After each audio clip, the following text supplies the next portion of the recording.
domestic violence. It starts with me. End domestic violence. It starts with me. End domestic violence. It starts with me. End domestic violence. It starts with me. End domestic violence. Starts with me. End domestic violence. It starts with me. End domestic violence. It starts with me. End domestic violence. Starts with me. And domestic violence starts with me. End domestic violence. Starts with me. End domestic violence. It starts with me.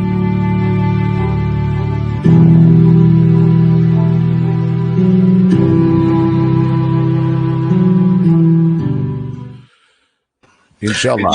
And domestic violence, it starts with me. Assalamualaikum warahmatullahi wabarakatuh. Good evening. Cik Khairuddin, apa khabar? Baik.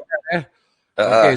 Sebelum kita mulakan dengan topik kita ataupun episod kita yang kedua pada hari ini dalam Think Talk, nak tanya jugalah.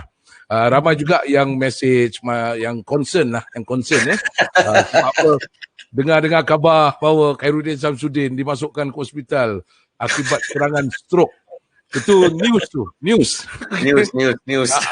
Jadi nampaknya aku ni terpaksa jadi news center. Alright.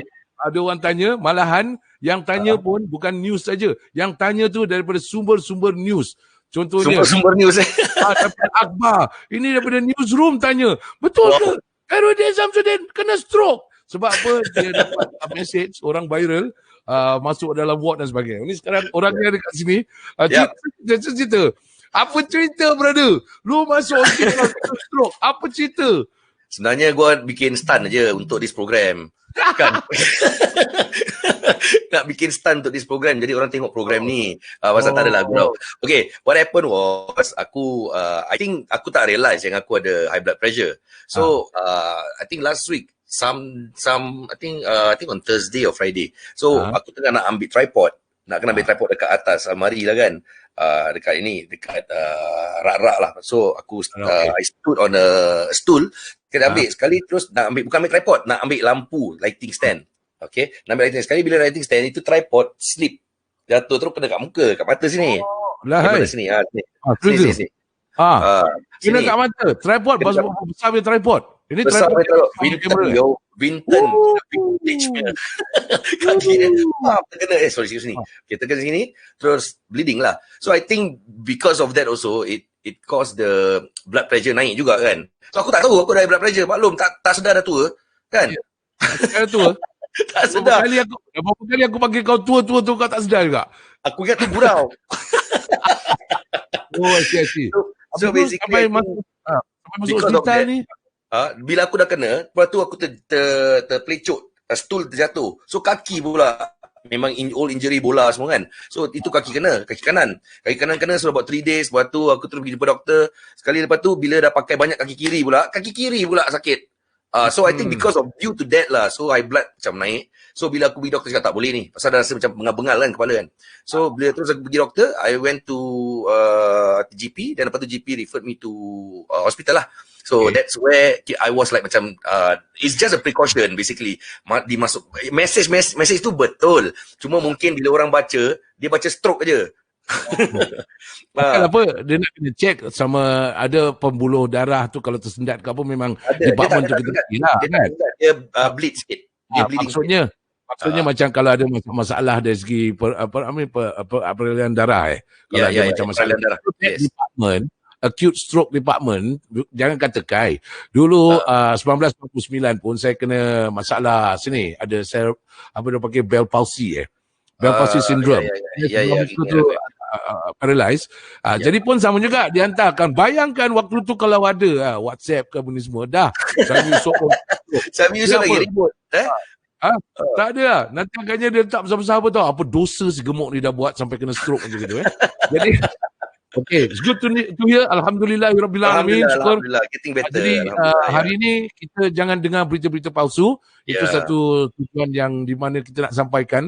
It can get dangerous. Maknanya kita nak kena, bila dapat berita tu, kita nak kena betul-betul tengok. Baca betul-betul. Ya. Okay. Jadi pagi semalam dah di charge Dah semalam dah. So that means aku dah masuk dalam kelab lah, kelab baru CDT. CDT tu apa? Kelab darah tinggi. Okay, welcome to the club. Okay. Ya. Okay, alhamdulillah. Jadi nampaknya dah boleh ketawa, dah boleh senyum, dah boleh apa. Okey lah. Mana adalah sikit-sikit. Alhamdulillah. Dan cara tidak langsung pun kita buat rancangan nama dia Ayuh Bersihat Bersama. Betul. Kan? Betul. Kan? Ya, jadi coincident lah. Dah sihat bersama lah. Boleh lah pergi filming nanti besok ke apa Ini semua start lah untuk program-program akan datang. Sama program-program yang sedang ni. Start lagi lah. Besok start lagi. Tengok start lagi. Kan katil sudah, tidur, relax sudah. Whatever it is, saya nak ucapkan terima kasih kepada kawan-kawan, rakan-rakan yang message, WhatsApp, yang very concerned. Thank you so much. Yang doa kan, alhamdulillah, terima kasih. Bila pagi ni baru kita tahu siapa kawan, siapa bukan kawan. Tak adalah gurau. Ada yang mungkin yang tak dapat tahu, tak tahu kan. So I think thank you lah, thank you so much. Itu je. Alhamdulillah. Tapi yang penting tu ialah kita sebagai manusia ni, kita ada semangat fitrah, ada benda fitrah dalam jiwa kita ni. Bila kita dengar berita-berita yang kurang elok, kita kalau boleh macam kita simpati ataupun kita rasa kesian. Itu yang kita akan sentuh pada hari ini. Kita akan sentuh tentang kes-kes yang benar-benar berlaku sebab dalam hidup kami bila terlibat dalam drama, movie dan sebagainya, memang ungkapan kekata Inggeris mengatakan facts is stranger than fiction. Hari ini kita akan selongkar the dark side. Facts ke fat? Facts, bukan facts. Gurau. Boleh gurau nampak? Orang sakit jangan marah. Aku kat rumah. Aku kat rumah ada 3 tripod, kau tahu tak? 3 tripod besar ni. Jangan. Okay. Jadi bila hari ini kita dengar satu perkara. Okay, satunya ialah ini Khairuddin Samsudin masuk hospital. Orang semua dapat berita. Tapi ada di kalangan pula yang masuk hospital, yang tak sempat masuk hospital, tak dengar berita. Adakah itu suara-suara yang silent, silent voices yang kita nak wakili pada hari ini. So real cases on domestic violence. Tapi sebelum kita sentuh tentang perkara itu aku rasa macam kita elok rasanya untuk meninjau perkara-perkara. Okay, let me just share with everybody sebab perkara ni ini extract daripada news lah, daripada newspaper. Mari kita tengok report by the news organisation called The Intercept. Ini kita tengok dari segi global dan juga apa yang terkait dengan Singapura nanti reported by the reporter Natasha Lenon. Ini bulan April. Sekarang dah masuk bulan Jun. Maknanya perkara ini dah berlalu. According to the statistics released by United Nations, reports of domestic violence in France increased by 30%. Follow the country's lockdown. Maknanya bila lockdown aja, masalah besar berlaku. Orang stres mungkin orang stres tak? Kalau dekat rumah dah tak tahu, dia tengok muka dia hari-hari, tengok muka sama yang sama. This is why today kita tak mau guess lagi. Kita ada special guest. Professional who can now tell us the facts. Okay. And then of course kat sini kita tengok during the first 2 weeks of lockdown in Spain, the emergency number for domestic violence received 18%. So kalau France 30%, Spain pun nampaknya receive domestic. Singapore receive 30% more calls. Okay. So moving on here, kat sini dipanggil shadow pandemic. Maknanya kita ada pandemic COVID-19. Tapi ada satu perkara yang follow up. Ini shadow pandemic. So United Nations experts are calling it shadow pandemic. Let's take a look at bawah sini. Consider too that 50% of domestic abuse cases go unreported. 50%. Ini global standard. Tapi kalau kita cakap tentang Singapura lagi kecil kan?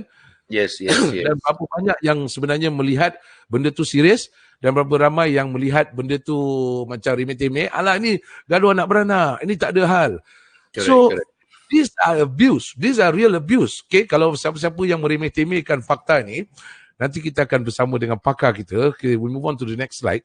Saya rasa kalau nak kongsi satu lagi, okay, kita nak kena kuat semangat. Okay, this one published by Straits Times.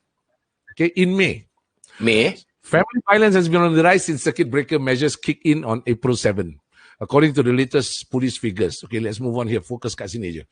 April 7 to May 6, there were 476 police reports filed. Wow. Semua tu terkait dengan family violence. Family violence.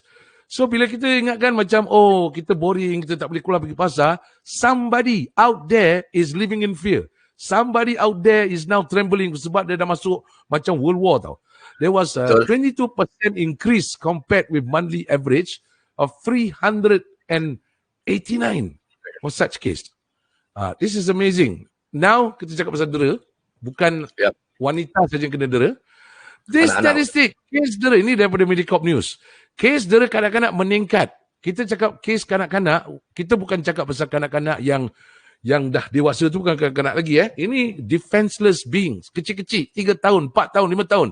Nanti kita kongsi laporan sebenarnya, nanti awak tengok terbelit mata. Itu yang dilaporkan.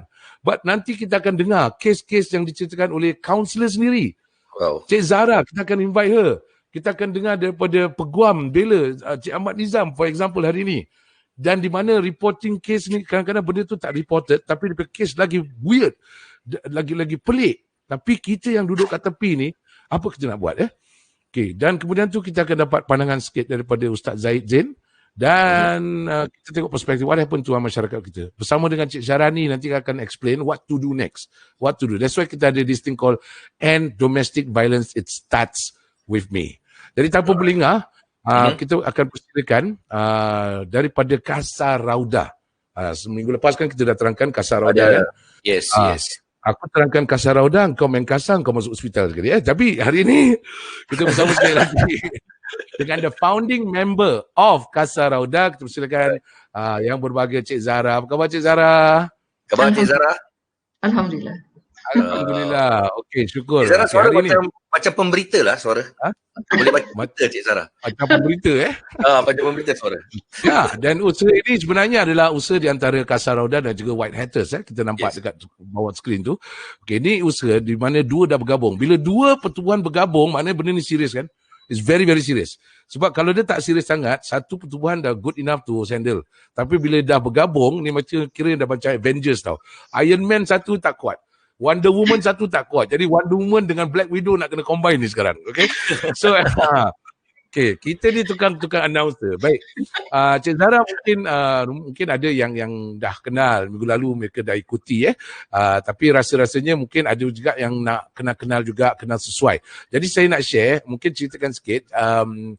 Let's take a look at Kasar Rauda. This is the website, which you can actually, one of the website yang boleh visit. Bagi mereka yang terlepas pandang ataupun mereka tak ikuti. Kasar Rauda ni, cuba terangkan apa maksud Kasar Rauda dan macam mana pertubuhan ni ditubuhkan. Okay, we start with nama dia dulu. Nama dia style lah. Nama dia, it's a mix campuran antara,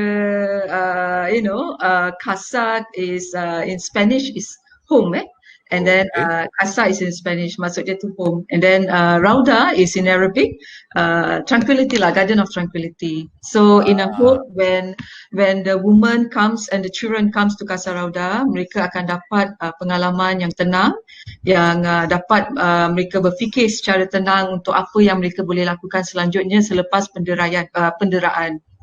So that is apa Casa Rauda aim. Good. Very good. Dan apa yang membuat Kasar Rauda bekerjasama dengan White Hatters? The White Hatters. Nanti kita akan dapatkan perwakilan daripada White Hatters untuk terangkan. What brings you together? Okay. Pasal Kasar Rauda, kita bermula daripada tahun 2008 Kasar Rauda Women's Home. Jadi setelah 10 tahun kita memberi perlindungan secara fizikal pada women ni untuk adakan shelter untuk mereka dan anak-anak. Jadi kita rasa kita dah mampu untuk bercabang.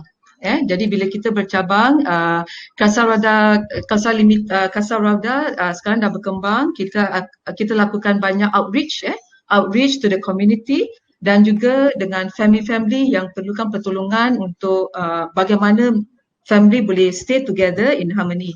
So while maintaining the protection which is the shelter.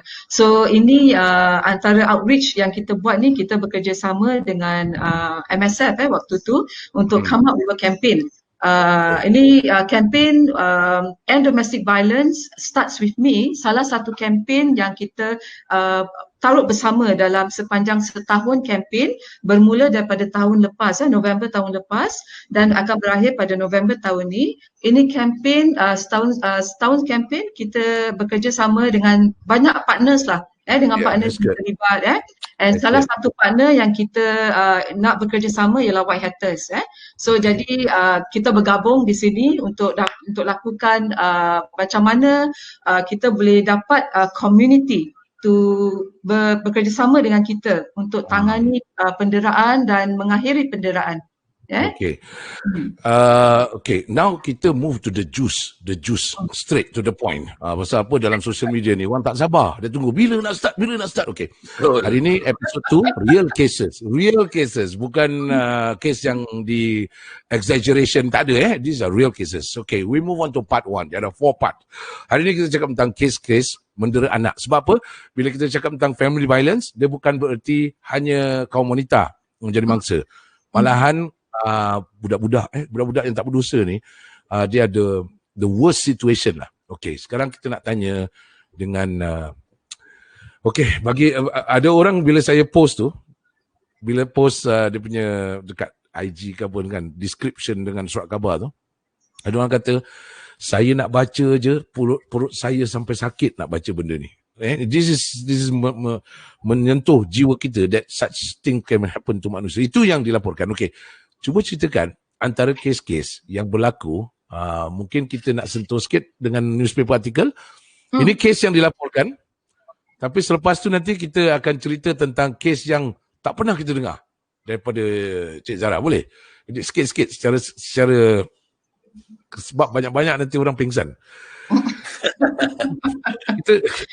Mari kita tengok kes yang ni 5-year-old scalded with hot water, disiram dengan air panas. Dimasukkan dalam cage macam gini. Cage kucing. Cage kucing, cage anjing, and it's like okay, and then yang in the months leading to his death, budak tu mati sampai budak mati. 5-year-old. Kita semua ada anak 5-year-old, you know how fragile. Kita pun pernah jadi 5-year-old. Dimasukkan dalam cage sebesar 91 cm long, 58 cm wide, 70 cm tall. Waktu ni memang okay, ini yang kita baca. Cik Zara berdepan do you handle or come close to these people yang melakukan perkara ini? Nama dia boleh sebut sebab dah keluar dalam berita pun.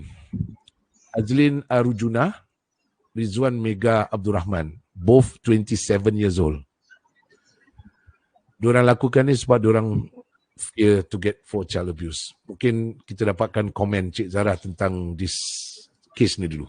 What do you think of this? Bila kita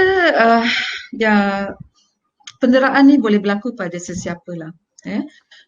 Di sini juga kita lihat the article pun ada sentuh tentang the abuser itself. Selalu kalau kita cakap penderaan kita selalu link dengan lelaki kaum lelaki tapi di sini kita juga lihat kaum wanita juga menjadi pendera which is the biological mother juga menjadi pendera di sini. So it can happen to anyone, tapi yang mana yang kami akan bentangkan di sini anak-anak lah. Anak-anak yang menerima penderaan. Di sini bila kita baca betul Suhaimy, you cakap tadi bila kita baca perut semua boleh terkeluar rasa isi perut ni bila kita dengar macam mana budak ni ditaruh di dalam cage seperti kucing dan sementara di dalam cage tu dia disimbah dengan air panas sampai budak tu pingsan sampai budak tu pingsan baru selepas tu pun bukan kalang kabut baru selepas tu dihantar ke hospital whereby the child cannot take it lah the child move on dah sampai meninggal anak tu. Masalah macam gini ni apa berlaku? Kawan saya ada satu dia message kat sini, dia kata yang buat ni dia kata orang gila. Tapi tak juga ni orang, kalau orang gila dia tak buat macam gini. Ni lagi gila daripada gila. What actually happened? Kenapa ada orang yang sanggup macam gini? Okay, bukan kita je yang in disbelief Saya share sekali lagi artikel dulu kita tengok artikel ni. Saya share sekali lagi, cuba kita tengok dia punya komen daripada Deputy Public Prosecutor Tan Wen Xian, Daphne Lim and Li Yu Hong said the couple blatantly disregard the boy's welfare and his life. This is a murder as horrific as it is tragic. Seriously, this is a murder. Dia murder his own kid. Leaving aside the physical abuse he suffered, one cannot imagine the pain and torment the deceased must have endured in the months. Dia nampak budak tu terseksa. But why did they carry on? Yang paling sedih, these are Malay couple. What happened, man? Orang Melayu patut dikenali sebagai orang yang lemah lembut. Budaya yang membuat kita nak berjalan pun kita kena, buat tangan kita jangan lalu depan. But ni sekarang dah jadi Melayu apa ni? Mana Islam dia? Okay, orang senang tuding jari. Orang cakap senang lah. Oh, Melayu dia. Ini orang Melayu buat malu. Oh, ini Islam. But what actually happened? Mari kita tengok antara kes-kes yang What do you think, Zara, bila berdepan dengan gini? Ini masalah apa ni? These are not stupid people. These are intelligent people. No? What happened from your point of view? Okay. Ni kita tak boleh terlalu cepat untuk cakap ni mental atau ni bukan mental tapi artikel ni juga ada sentuh tentang bagaimana bapa budak ni was raised. He himself dari muda macam mana he was raised. What is absent in his life? Ibunya, right? Ibunya di dalam prison, dia di-raise oleh neneknya. Dia dari kecil dia dah menunjukkan macam flag rate lah, macam aggressive behavior. Dia kecil dia dah tunjukkan bila dia tak dapat cousin dia kalau tak tolong buat homework, dia akan cocok sampai cocok cousin dia, menunjukkan kemarahan dia. So and then so there's a lot of flag rate there lah, tentang cara dia membesar dan antisocial behavior yang dia tunjukkan dalam dalam growing up dia. And this again it bring back to how the child is being brought up. Okay. So kita tengok tadi anak dia bagaimana anak dia sampai meninggal kerana penderaan, dan bukan daripada satu, dua mak bapak. Selalu kalau kita kata kalau orang dewasa bila mereka kena dera, they know how to get help. They know how to defend themselves. They know how to run away from home. Tapi anak-anak ni, especially kalau 5 tahun, apa yang dia tahu? Tapi apa yang dia tahu, apa yang dia boleh lakukan, siapa yang dia boleh berbual untuk minta tolong, sampai nak bersuara pun tak dapat, untuk shout for help pun the child doesn't know. Kalau dia shout for help, somebody will come. Right? Okay. The child doesn't know. Yeah. That brings us to another case where this is kita sebut tentang satu lagi budak kecil ni. Why didn't anyone protect Daniel? Kita pun tak ada yang tak tahu pun bila dah keluar surat khabar ni baru tahu such person exists. Ini gambar rumah. Kita dapat lihat gambar rumah dia pun dah berserak, a little bit very disorganized, dan pada masa yang sama this family is having some problem juga. Dan ini gambar orang Melayu lagi mak dia dengan boyfriend dia tinggal bersama, dan boyfriend dia memainkan peranan yang sangat vital dekat sini. Even as he was slapped, stomped on, pinched, abused repeatedly by his own mother and her boyfriend, he did not cry. Neighbors had little clue Muhammad Nasir was being abused. Dan dah kena peppered with marks, injuries. Okay, so cleaner Zaida, 41, and her boyfriend Zaini Jamari, Melayu lagi, 46, were found guilty after trial and will be sentenced. Bukan bangsa lain tak ada, tapi kita menegur ni supaya kita dapat, quickly adjust ourselves. One woman tried to help little Daniel and is now filled with regret. Dia, Madam Puspawati ni, 51, wheelchair bound after a stroke she suffered 4 years ago, and dia anggap Daniel tu sebagai her grandson. But she couldn't do, the immobility tak dapat, tapi dia try bantu. Tapi what happened to the other neighbors? This is where tonight ni kita nak cerita tentang do not keep silent. Okay, tadi bila Cik Zara sentuh tentang budak-budak ni kan, cuba ini yang dilaporkan, kes-kes yang tak dilaporkan, what did you witness dekat Kasarauda or any other collaboration with other organisation? Apa kes-kes yang pelik, shock us today, please, tonight. Let's be shocked. Let's be shocked. I rasa nothing top these two story lah. Sampai maut budak-budak ni, nothing shock them. Tapi apa yang kita lihat anak-anak yang berada yang kita lihat, mereka, a lot of them when dorang either they witness atau dorang sendiri kena dera tau. There are two different profile of the children. Satu is the primary victim and the other one secondary victim. Primary victim ni yang memang they themselves kena lah, tak kisah umur berapa. Kalau parent tu memang dah lost dia punya senses, dia akan hit the child. Kita ada yang sampai ambil pillow stuff muka budak tu. Nasib baik tak jadi maut lah tapi ada to the extent.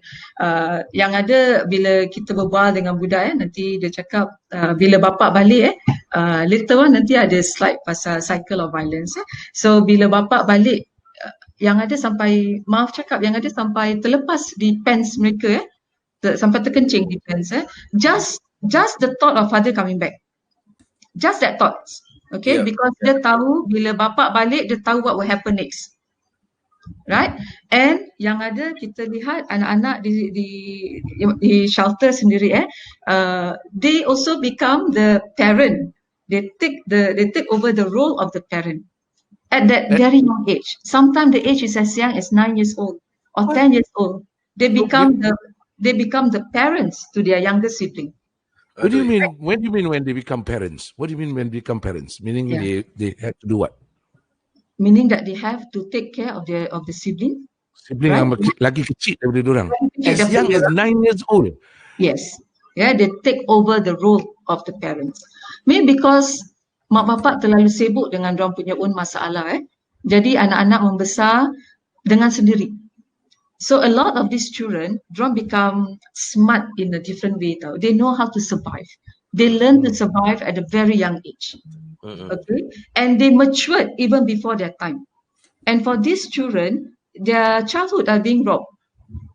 They do not have a normal childhood that everybody else. Okay. Cuba ceritakan case, satu dua case yang di mana child abuse ni is really the first time the kid dihantar ke kasaran and you saw them. Boleh kasih contoh tak? Recently, I spoke to one boy lah.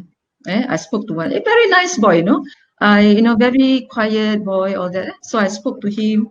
What is it? How was life back then? So talk about the abuse that he witnessed. And one of the things that he shared with me was one night he heard the mother screaming. So he went to the mother's room and he saw the father was choking mom. Bapak tengah cekik mak dia. And at that point of time, this child, he doesn't know what to do. In his mind, what do I do now? Do I call the police? If I call the police, what will happen to my father? Right? My father nanti kena tangkap kalau I telefon polis. Kalau I tak telefon polis, mak I macam mana? Mak I mati. Macam mana? What do I do? Ini mak bapak betul? No, I mean... mak bapak betul. Odoi. So budak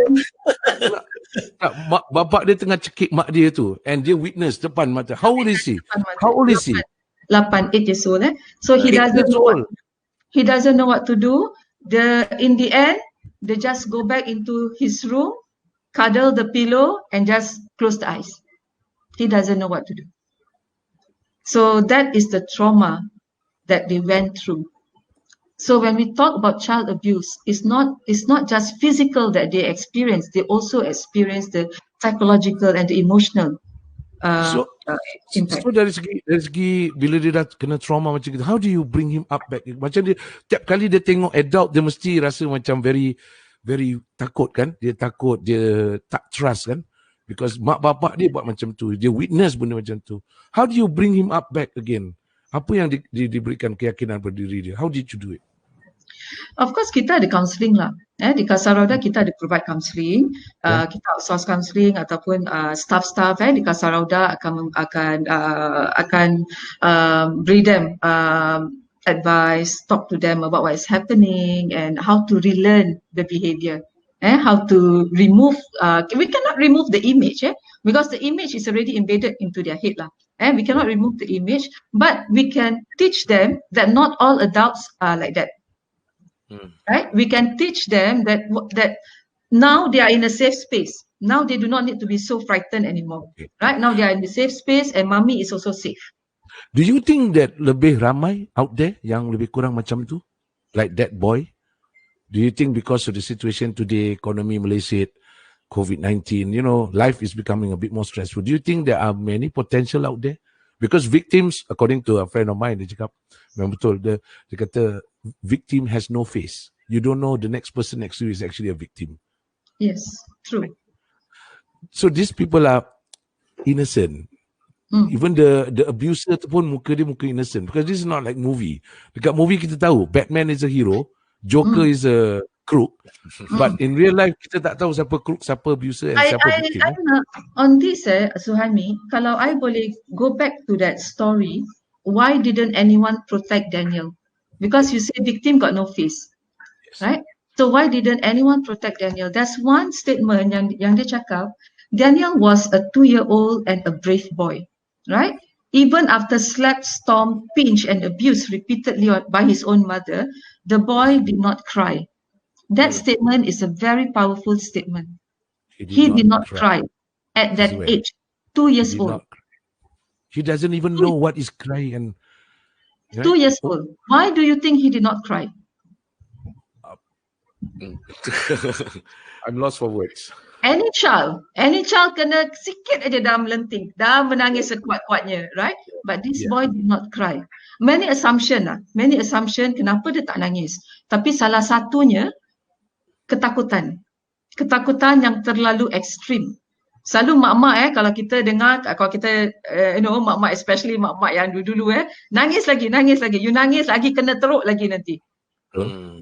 Right? So we end up not crying because yes. That's right, because bila kita cry, kita akan diblasah lagi, right? Lagi teruk, right? So the boy learned to be silent, to suffer in silence in a hope the abuse will stop, the pain will stop. So he didn't cry. That could be one of the assumption, right? Yeah. So, but it's very interesting. Why didn't anyone protect? Like what you said, victim do not have face. So in that article itself, dia cakap, neighbor semua yang ada cakap, they didn't hear anything. One room flat, tak dengar anything. Tapi yang ada neighbor cakap, one room flat, sikit jatuh barang pun diorang dengar. Yeah. And that some yang ada cakap tak dengar. We are not disputing. Pasal budak ni tak nangis.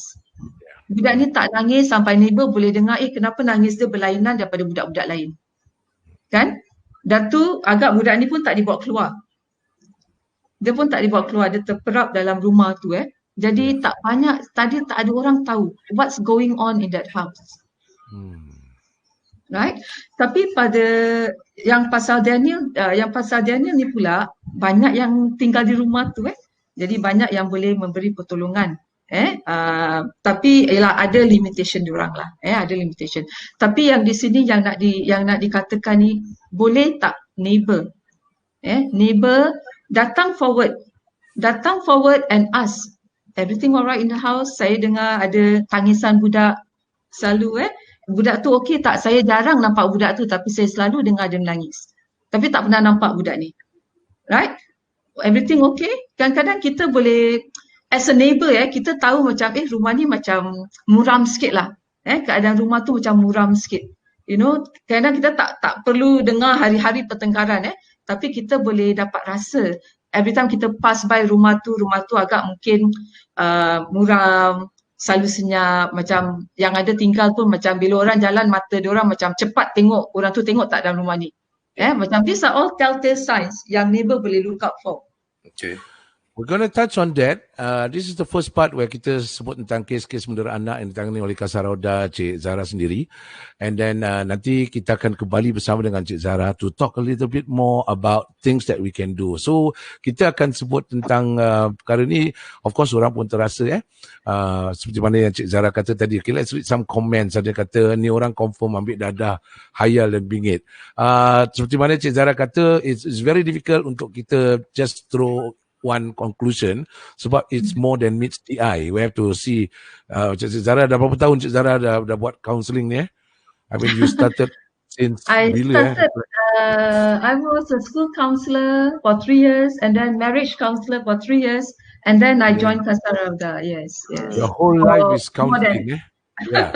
Nanti tolong counsel Kai don't use this tripod jatuh kat kau Tripod lagi Yeah.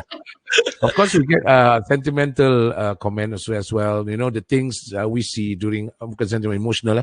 The things we see during our house visits is nothing compared to this. Ni sampai kids semua. So it's unbelievable. Astaghfirullahalazim. And then, of course, we have kasarauda. Parentification is when the child is forced to take on a whole role of an adult. Tadi yang Zara sebut tadi. When a child has to do that, maknanya is a very sad case where the parents fail tremendously. This happens in cases when the adults are unable to perform their duties as parents. Nanti we'll talk about, maybe sebelum kita berehat, dengan Cik Zara nanti kita nak tanya what actually happened when these people got married. I mean, basic role parents tu dia tak dapat lakukan. What happened to them? Okay. We have one who says, yes, I'm one of them. Oh. Okay, I'm one of them means I'm one of those victims, perhaps, yang feeling this. And there's also this comment and say, Marina, somebody say, are there any campaigns, programs that we could do to create this awareness? We are doing as we speak right now. You can help. Yes. By End Domestic Violence Starts With Me. You go to the website. This is why we are doing this as well. To keep reminding our community that it's fine to be involved in these child abuse. It's very disheartening. Yes, you can do your part, Marina. Thank you for voicing this out. We are ready to come together and, put this to an end. Can I say something? Sorry. Sorry, Aziza was saying... please. Can I say something? What we see dalam family Melayu ni, kita cakap pasal anak-anak. Satu mak akan datang dengan 5 anak. Yang ada dengan 9 anak. So kita selalu wonder, what happened to all these children? Satu mak come with 5 children yang perlukan pertolongan kerana mereka lihat dan mereka terdera. Yang ada sampai 9 anak. So all these children, bagaimana cara mereka membesar? Dan apa reaksi mereka bila mereka membesar? What is the cycle of violence that they witness and they themselves will put on, will carry on with their life as they grow older? Yes, that's something that I want the viewers to also ponder. Yeah, and it's summarized by this comment from Halimah Abdul Ghani, say, a home is supposed to be safe, but it turned out as a hell on earth. Dan of course, panjang doanya ni, Allah tempatkan anak-anak di tempat yang lebih baik dan ganjaran syurga, dan bagi suami juga terima kasih kerana memberi wadah ini. Terima kasih kepada Kasarauda, organisasi seperti Kasarauda. Later on we have more superheroes coming in. Don't worry, you'll never walk alone. This is why we're doing this. This is why we need to mobilize all the Avengers to come together. Tonight is the night. Okay, we shall carry on this. And Cik Zara berehat seketika selepas ni. We're going to get to the bottom of things by going legal. What is the best legal interpretation of this whole case? We cannot make the child or the woman in the house continue to do this way. Bagi mereka yang bersama kita pada hari ini, you're asking the question, what do we do? Stop domestic violence right now, and it does not begin by other people or with other people. It begins and it starts with me.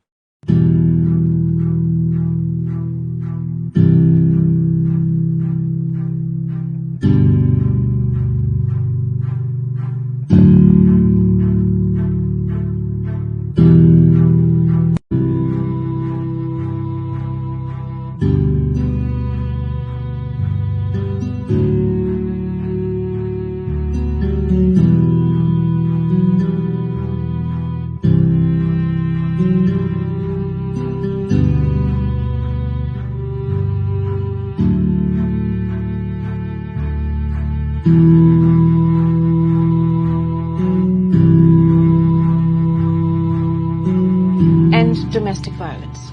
It starts with me. End domestic violence. It starts with me. End domestic violence. It starts with me. End domestic violence. It starts with me. End domestic violence. Starts with me. End domestic violence. It starts with me. End domestic violence. It starts with me. End domestic violence. Starts with me. And domestic violence starts with me. End domestic violence starts with me. And domestic violence starts with me.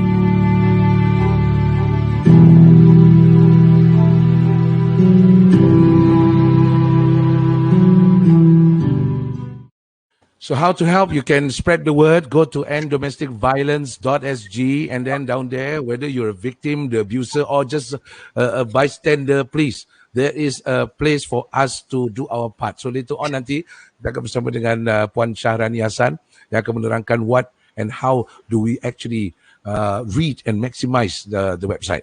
But ramai juga yang tak tahu bila saya temu Rama tadi tu, bila aku tadi temu Rama those celebrities. Yep. Do you know that amongst them, I will not say which one, amongst them also, dorang pun merupakan victim of domestic violence. That's why some of them said it with their whole heart. Because ni bukan celebrity endorse cakap gitu je tak. They actually went through domestic violence themselves. That's why they know how it feels. Dan tempoh hari dalam episod pertama, kau pun ada cerita yang kau pernah witness some kind of violence kat rumah juga when you were young. Yes. When I was taking my O-level first year, that was the time that aku flop for aku punya O-level, where my dad lah basically. Actually, I mean the third party came to my place and ransacked the whole house. But at the end of the day, I think my mom was punched by my dad. Yeah, but that was last time lah. Aku tak berbual dengan aku punya dad for about few years. So, but now already okay lah. I mean, but he's a change man. He's a change man lah, basically. Yeah. But that was the one incident lah yang aku nampak. Other than that, she's a good dad and all that lah, penyayang and all that. Yeah. Sama aku, I'm the only child. Yeah, the fact that you're the only child, you don't have sibling, dia tak ada tempat. Jadi waktu tu kau kelas, kau buat pergi mana? What do you do? Kau buat apa?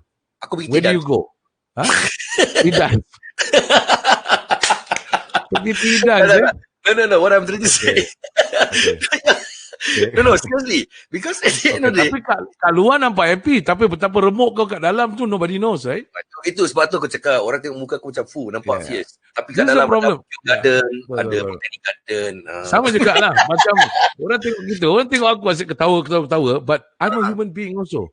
I do have problem. I cannot be sharing. Because kalau aku share aku punya problem pun, people don't believe. Correct. Orang cakap takkan lah suami Yusof. Dia okay apa, dia happy, dia banyak duit. Right. Sama. Okay. Me also. Okay. So I think at the end of the day, aku rasa is I mean we let's say yang those victim bagi aku is how diorang menerimanya. How penerimaan dia. I mean for myself, yes, I almost macam campur sana campur sini, pasal kat rumah boring, balik rumah tak ada orang, mak bapak kerja, then we face all this sometimes, then after that nothing, so we keluar rumah campur sana campur sini. But alhamdulillah, I think at the end of the day is yourself, where you need to ask yourself like, okay, apa kau nak jadi, that kind of stuff when you grow up. That's all. I mean for a son or for a daughter lah, basically. Okay, so let's get to the bottom of this, where we nak kena tahu juga from the perspective undang-undang, what is abuse and what is child abuse. Apa pukulan yang biasa, apa yang pukulan is abuse. So none other than my favorite attorney. Kita persilakan. Apa khabar Cik Ahmad Nizam? Baik Sobi and Khairudin. Hai. Kita selalu jumpa Cik Ahmad Nizam ni, selain daripada sibuk bertugas, dia pun ada tempat dia luahkan ruang dia bila dia pergi show dekat Mediacorp tu, selalu kita nampak juga dia happily, dia pun dia kena ada outlet juga dia pun manusia juga. Okay, no, like so you say Suhaimy, kita kat luar lain, kat dalam lain. Betul. Nampak aje kat luar crispy on the outside, kat dalam terlalu juicy, kadang-kadang dia punya terlalu rangup sangat. Okay. So anyway, tadi kita dah bersama dengan Cik Zara. Kita dah tahu dari segi, it's very disheartening untuk listen to all these kind of cases. Banyak sebenarnya. Kalau nak dibongkarkan, saya rasa malam ni kita tak boleh tidur. But from the perspective of undang-undang, okay, when we talk about abuse kan, what is abuse when talk about adakah abuse tu maksudnya macam kita gaduh macam biasa, pukul anak, dan orang kata macam mana nak disiplin, kalau itu boleh, itu tak boleh. So now we want to get a definition of what is actually child abuse. Maybe Cik Ahmad Nizam boleh take us through this. Okay, thank you Suhaimy. Well, I don't want to make this too much like a law lecture. No, don't worry. So let's keep like things like definitions. So, but basically, if you want the definition of a child, it's actually the age. So when we talk about a child, under the Children and Young Persons Act, sebenarnya the child is under 14. But 14 to 16 is considered a young person. But for convenience, anyone below 16 we call a child. Jadi senang nak faham. Okay. But yang fascinating is this, is that there is no lower limit. So it includes even a newborn baby. So sometimes you get stories in the media, like just now you had Daniel who was only 2 years old, but you also get newborn. So, you know, when you read in the papers about a baby that was found in a rubbish chute, for example, that is domestic abuse. That in itself is a crime, is a wrong. What has the baby done to deserve being thrown into a rubbish chute? That's right.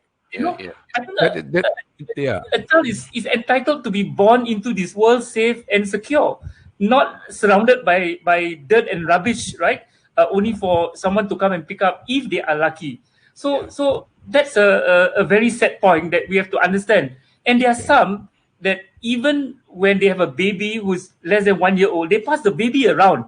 Like, I want to go clubbing tonight. So, you know, they just pass the baby to someone. So before you know it, you get reluctant people who are looking after the baby, and then something can happen to that baby. So that's just the age group that I want to emphasize, that when you go to court, when you look at the definition, right, of children, you can get from 16 years old to all the way to 1 day old. That is really a scary part. 1 day old pun kena represented in court. What the matter with this? Oh my! Yang kena thrown down the chute. Sedih, very sedih. So when we talk about abuse, so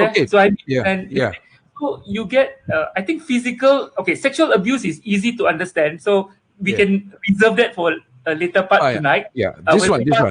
The bedtime of children.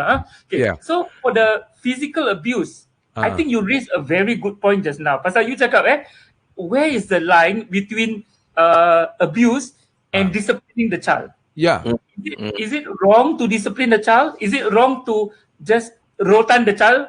Okay. Now the thing is this: under the Women's Charter, there is a provision, that says that you can use physical force. Okay, put it the other way around. That physical force is not violence if it is done for the purposes of correction. But when you go to court, and you know, for lawyers, like, we rely a lot on case laws and other cases. The courts always look at every fact and say, is that force excessive? And I give you one example, and this is a real life example from the courts. There was this girl, she was only 9 years old. So she came back, and then she didn't get the grades that her parents wanted. You know, like tiger mom, right? They or tiger dad, they want everything must be above don't know how many %. So what happened was that she was punished. So what the father did was, he said, put out your hand. So he wanted to beat the palm lah. Okay. So after 1 or 2 strokes, the girl, of course, sakit, right? So she put the hand behind her back. So what the father did was beat the leg. So when she was in pain, the father then asked her to put up the hand again, but she covered her face. When she covered the face, the father wanted to whack the hand which was covering the face. But you know what happened, right? Well, he missed. So you can imagine when he missed, he hit her cheek and near the eye. So what was this? All this was in the name of, because she did not get the good exam grade that he was aiming for. So that's a real life case. That is one example where you have clearly crossed the line between disciplining a child and excessive force. You can discipline your child. You can, but you cannot use force. Okay, judges always use the word commensurate, which means it needs to be in proportion with lah. That means kalau how do you measure? How do you measure what is proportionate and what is over? It's actually common sense. It's common sense, right? If your child does something wrong, she's naughty or he's naughty, right? Just a gentle stroke will do, right? But when you start beating 30 strokes, 40 strokes, there was this case when the brother and sister, there was a brother and sister, they both did something wrong, and then the father caned the older child 20 strokes, but the younger child 30 strokes. Guess why the younger child had 10 more strokes? Why? Same offense, the father said because the younger child kept jumping up and down. So the father said, missing the soft part, so the soft part, so keep on whacking another 10. No. Okay, so this part is no longer education. This part is already emotion. Mana dia dah masuk emotion, I cane not because to educate the child. I cane because I'm out of reach. Exactly. Probably. Exactly. Yeah. So okay, let me just say this to put in context. We are talking about Singapore where there is this allowance where if you discipline the child for correction purposes, you will not be charged in court. But not many countries in the world still have that defense, no? Especially the Western countries. Most of the Western countries now, corporal punishment can be criminal already. But I think in an Asian society like Singapore, we still slowly we keep that law in place. The question will be for how long? Yeah. Okay, because Why? the cases in court show that the moment you go out of line, we are going to come down hard. Don't you dare use disciplining your child as a defense anymore. Okay, so that's an example of physical. I think the other examples that we get in court will be the okay, of course cannot compare to the two cases that you highlighted just now. But every week you get cases where it's you pijak on the kid, you do a football kick on your kid. Really pijak.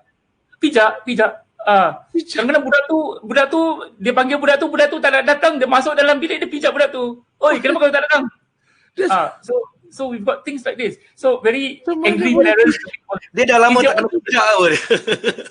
Aku rasa dia short circuit, dia tengokkan wrestling ah. Dia ingatkan anak beranak tu is meant for punching back like mixed martial arts tau. This is ni aku tak tahu apa nak cakap lagi. These are cases where you actually ended, and these are cases that really happen lah.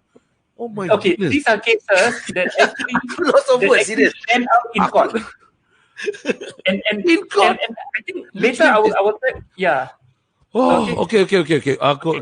Let me catch my breath, and then nanti kita move on to these facts. Now, I got one question sini.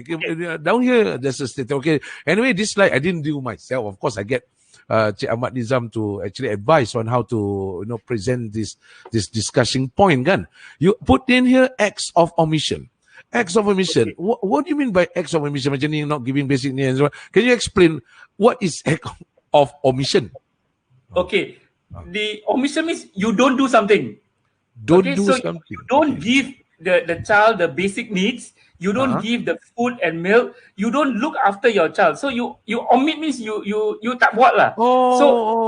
Tanggungjawab. Omission. Yeah. Okay. Oh, sorry. I thought. Okay. Yeah. So omission means you did not fulfill the basic need of the child. Yes. Right. You omit something. You Omit tak buat something. All right. It can also be where you see something, you witness something, and then you don't stop it. Okay, so you can be charged in court for not stopping someone. Not giving basic needs, if the parents fail, that is abuse to that one year, right? No food, no milk. Okay, no food, no milk ni is dia purposely. Yes. Ada orang yang dia terlalu tak berkemampuan. Tapi kat Singapura boleh dapat macam pertolongan apa ya? Ada. We are not talking about the one-off events like pagi the mak bangun lambat dan terlupa nak kasih anak the food or milk. We are not talking about that. We are talking about a systemic behavior, a continuous behavior. Hari-hari the mak keluar rumah, leave the child alone at home, tak ada orang jaga, and then come back in the evening, budak tu you can imagine lah, tak makan, tak minum, tak anything. And sometimes they have to go around lah in the neighborhood, cari siapa makcik yang kind-hearted to give them. Kai, kalau kau kena macam ni apa kau buat? Kalau kau budak tu lah tak dapat ni semua, apa kau buat? Lost lah, seriously lost lah. Kau lah, kita yang tua ni kena duduk rumah COVID-19 ni, apa kita rasa? Apa lagi budak kecil tu yang perasaan dia betul, dia tak tahu apa buat sih. Kalau aku sendiri tua-tua bangka macam gini, malam-malam buta bangun kan waktu belum kahwin pun masih bongkar almari cari Maggi lah, cari apa. Ini budak tau. This is ridiculous. How can some parents do that? And diorang, ini bukan macam kita ada-adakan benda tu. This is based on the case yang Cik Ahmad Nizam handle. And it's really reported that they never give the child anything. Acts of omission. This is what is wrong with the mindset there? Apa? What is the possibility? Is it Krakow? Where I think later, maybe at the end of the program, when we round up, and then we can look at the root causes, because usually for those cases, there are other interrelated factors lah. It's never just one cause. And the thing is, if they need help, if they need financial assistance, I mean, they should go to the family service center, go to places yang there are help available, but because they cannot handle it, so the easiest way just don't need lah, just leave my child alone at home lah. So the victim is the child. Yeah. Okay. Moving on to the next one. Okay. Ni kita tahu. Okay. These are the things that we need to bring things to justice. And because of, if people, kalau neighbor, kalau saudara, kalau even adik-beradik nampak anything abuse, you see, you are rescuing that child. You are saving. And then, bukan kita yang macam cerita Superman, kita nak kena bedal dia. Tak. There will be law in places. So, we talk about penal code offences. Maybe Cik Ahmad Izam boleh take us through the difference between state courts. Okay, maybe kita tengok tu, kita faham only one dimension. But you take us through and explain us what is the difference between these two. Okay, go ahead. Okay. The thing is this. In the cases of Daniel and the other case that you highlighted tadi, yang ada newspaper cutting tadi, those cases, they are charged under the penal code. Now, under the penal code, if you look at it, kalau state court, they can be imprisoned up to 10 years atau caning up to 12. The cases yang very serious macam Daniel punya case, that can go up to the death penalty, because they were charged with murder, right? So murder carries the death penalty. So if not, they can be imprisoned for more than 10 years, and then they will get caning. Now, but what I want to emphasize from here is this.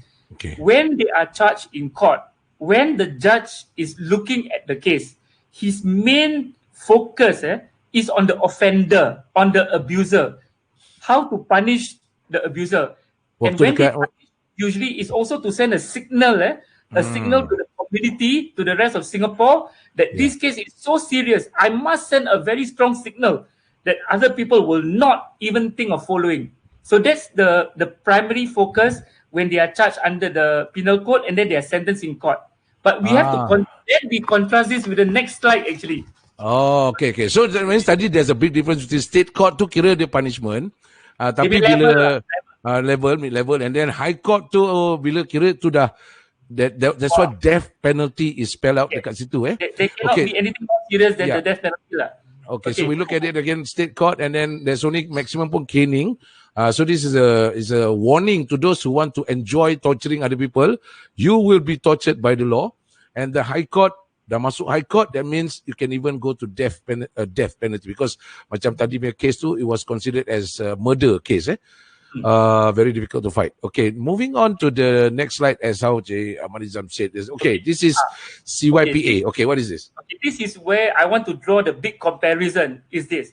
The cases that usually land up in the high court are the most severe cases. That's why you saw the death penalty and all that. But those are the cases that end up being reported, because the media can report on those criminal cases most of the time. Now, but then what about the cases that go on in our neighborhoods, right? Week in, week out, that are not reported. Those cases actually come under the youth court, Mahkamah Belia, and these are cases that actually occur every week. So in fact, every Friday in the youth court, their focus is only on child protection cases. It's on every Friday. Okay, so what happens? Wait. Yeah, before we move on, okay, since you say every Friday, okay, let me point out kat sini, new cases every week. Yes. Wait, ini child abuse every week. Yes. Specific child abuse. Child protection cases. Okay. I have the statistics every week from the MSF website. I think you may have it, you may not. But the MSF received in 2019 3,840 calls or information for child abuse. 3,840. I mean, my maths is not good, but you can divide by 52 weeks. How many is that? So tak payah calculate pun dapat tahu berapa banyak tu. Macam Okay. you can see the Yeah. not actually numbers but It's a big huge numbers. number. But what I wish to say is that the cases that end up in the youth court every Friday, just to let you know, those are only the cases at the last resort now. Oh my They- goodness. they- Okay. So it's only so there are a lot of programs that MSF will come in and do, and only where really they cannot do anything else, then they will or they want to send a signal, then it will go into the youth court. I'll come back to that in a minute. So if I may just go through the slide, is this. Okay. Who are the ones who actually report these cases to the MSF CPS? CPS stands for Child Protective Services. Their powers come under the Children and Young Persons Act. So you'll see the investigations are triggered by the neighbors, relatives, school teachers. In fact, quite a number are from school because the teachers, they observe the behavior of the children and then they talk to the child. And then also in hospitals, because sometimes the child is brought to, let's say, KKH, and then if the doctor says, hey, you know that bruise, that one macam bukan normal that one don't look like main-main punya football punya bruise, no, that looks very serious. So the hospitals can also contact the CPO. So it can be, the point I'm trying to make, it can come from anybody. It can be from your next door neighbor, it can be from relatives, from anybody. Anyone can actually contact the CPS. Yeah. And then that I'm sure you like the name, CPO. So the CPO will be the ones who investigate. Child Protection Officers. Officer. So the Child Protection Officers. Okay, check out. Why do you say I like CPO? Why C3PO is it? Star Wars. Okay. Okay. So, it's meant to protection. I don't mind. Yes, I love it. Yeah. Yes. So the CPO. CPO. They will investigate, and then what they do. The first priority is always the child. So they will investigate. So they will go to the house. They will take a look at what's happening, and then if it's very serious, they have the power to take the child away from the home. They have. Now, what happens usually is this: they don't just take away, because CPS will tell you they are not in the child removal services. They are in the child protective services. So they're not going in to straight away take away your child. So they will investigate, and then they will check whether there's a safety plan. That is so important. So let's say the tip-off says that the abuser is the father. So they need a plan whereby the father cannot be alone at home with the child. But if the in their investigation they find that nobody else can be at home, then they will have no choice but to take the child away, because the priority is the child. So sometimes the safety plan will include the auntie, uncle, the other people in the house, so that make sure that child is never alone. And I don't want to stereotype, so it may not even be the father, it can also be the mother, because the mother can also be the abuser. So the mother can be made to agree not to be near the child alone. So all these things are going on, and then they will sit down and draw up an agreement with the family. So you agree not to do this, not to do that, not to harm the child. If not, there will be consequences. Now, what happens then if the MSF or CPS, right? The CPF is under MSF. They decide that actually for the child's sake, really we have to take the child away from the home, because macam it's not going to stop lah. You cannot guarantee. They just won't change, right? Yeah, no matter what, they won't change. Yeah. What if the abuser is the father, but the mother always say, no lah, my husband is a good man lah. No, my husband tak ada lah. He's very nice to the kids. So MSF will say, no, we cannot.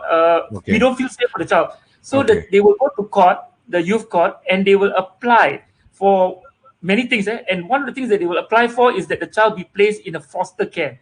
MSF has a long list of the volunteer foster parents. So then there will be that matching that goes on, and then the court will then issue the order. Usually the order is for 1 year. 1 year. Now, but I want to stress something. It is not. Don't look at it as just punishment. It's not punishment in itself for the parents, because yes, although 1 year they are not with the child, they are asked to attend a lot of programs, counseling programs, therapy, how to manage stress, how to cope with anger management, how to understand your child. Many things. Macam masuk sekolah balik tau. But relearning.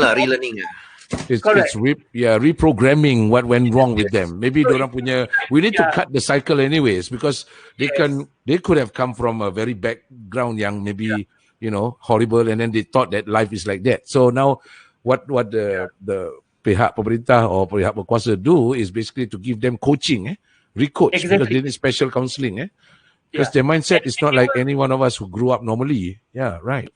So if they are sincere, if they really want the child to be reunited with them, they have to put in the effort. They have to attend the programs, they have to show progress, and then slowly the visits will get longer and longer, at the foster home. But sad to say, I think you may have read in newspapers sometimes, some of them, they don't attend the programs. And some of them, they are so happy to just leave the child with the foster parents. That's why you hear stories of daripada 1 year become 2 years, sampai the child 18 years old, sampai the child become adult. Ada sampai 18 tahun pun? Ada. Because the parents cannot be bothered to attend the programs, to put in the effort to learn. But then also there are also the happy stories lah. There will also be the stories where the parents do put in the effort, and then because the goal is to reunite. Because I mean the aim is for the child to grow up in a family environment, in your own family environment.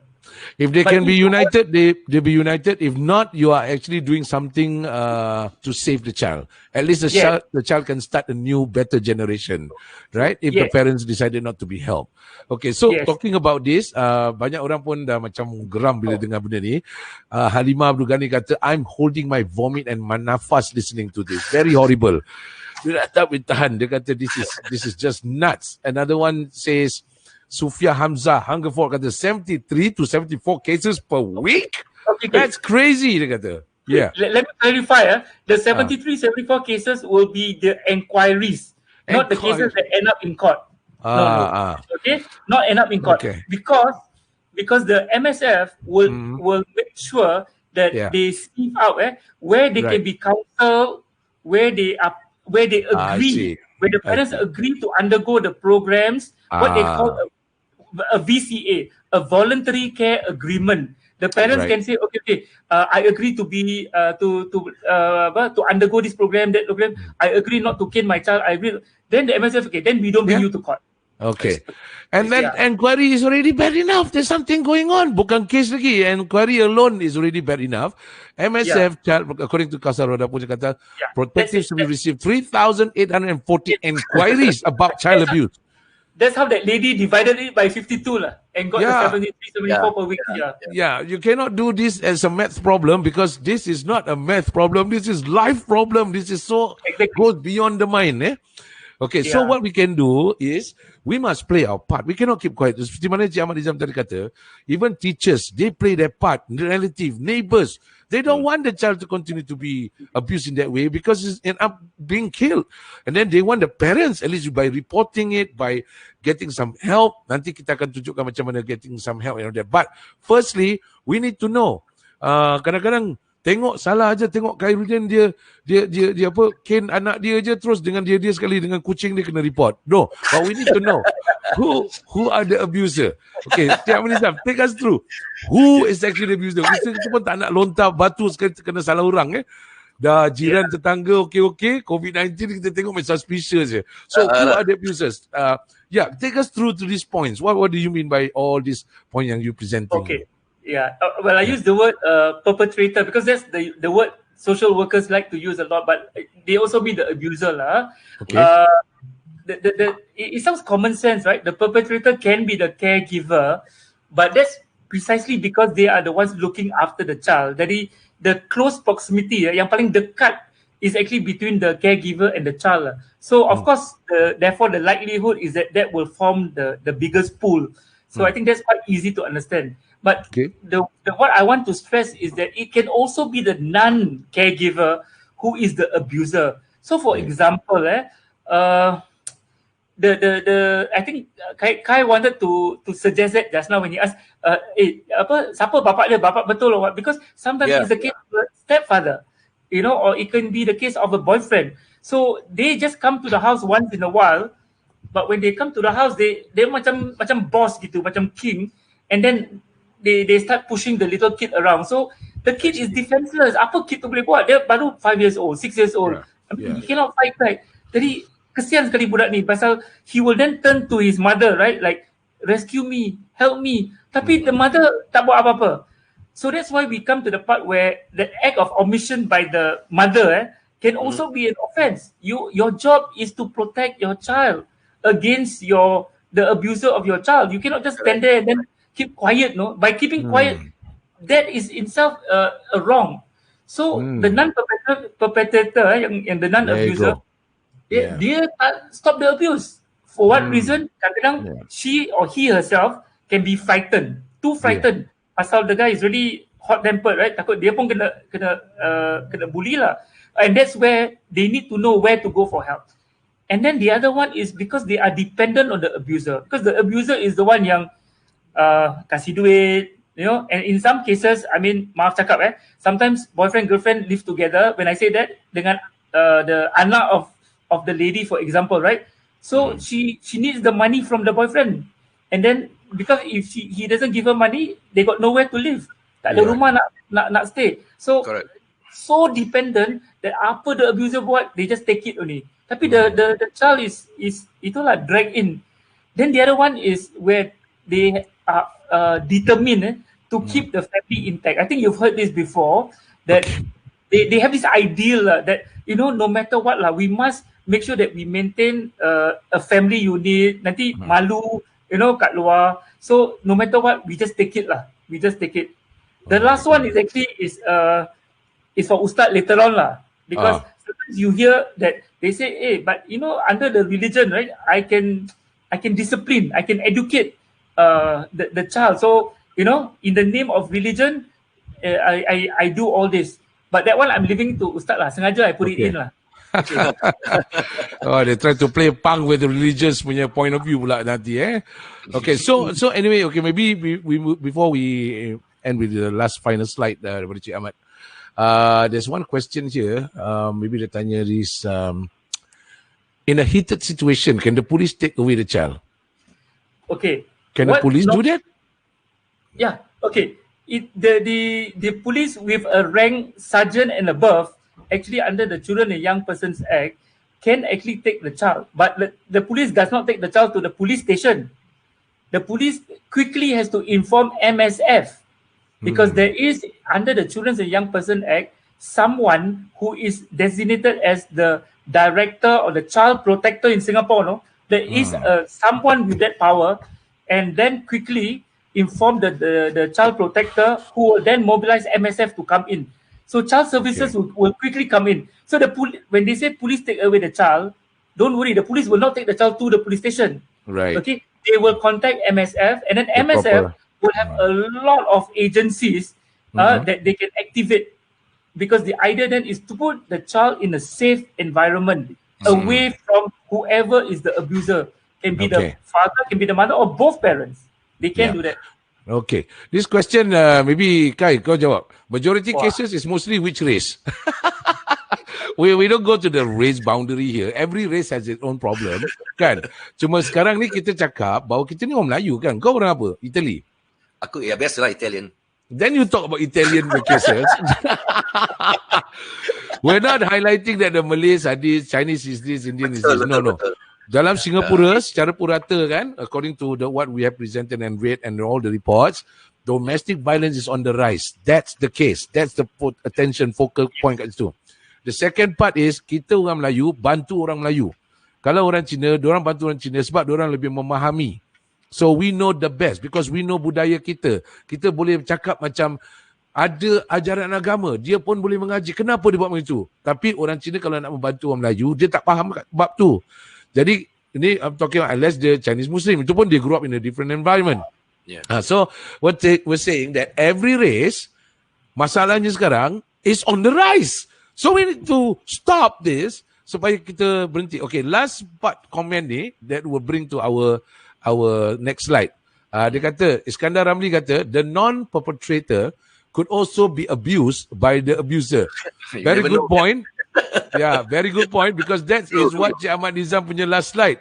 The abuse becomes the abuser. Is there a choice? Okay, how nice to actually now address this point of view. This is actually for the audience to ponder, and then later during the closing I'll come back to it. But it's actually for the audience to think about. Right. Okay, so the abuse becomes the abuser, meaning there's so many option and open, there's so many opinions. So kita nak ingat ya, malam ni kita bukan nak selesaikan masalah, malam ni kita pointing to the point. Kalau kita malam ni dah boleh selesaikan masalah, maknanya this TikTok dah boleh take over the world. Okay, we're not here to solve the problem, we are here to address the question, and how you, instead of just commenting, how you, instead of just sitting down and tengok macam tak ada apa-apa, you take an action. That's where kita now nak move on to the next discussion. Kalau tadi dengan Cik Ahmad ni kita Cik Ahmad Nizam tadi kita dah sentuh tentang the perspective dari segi undang-undang. The next one after this is we're going to discuss about apa yang boleh kita buat. Now, apa yang boleh kita buat maknanya orang kat rumah, orang tengah tengok, orang tak tengok, just like and share this one, kongsi dengan orang yang tak tengok, because somebody needs help, maybe somebody can be saved and rescued before they die. Okay, so after this, we're going to take a look. How can we do to help? Terima kasih banyak, Cik Ahmad. Don't go away. Stay cool, stay relaxed there, okay? Minum air dulu, then we'll come back to you. Okay, so in the meantime, everybody else, if you want to do, that means don't ask other people do. Because every action begins with me.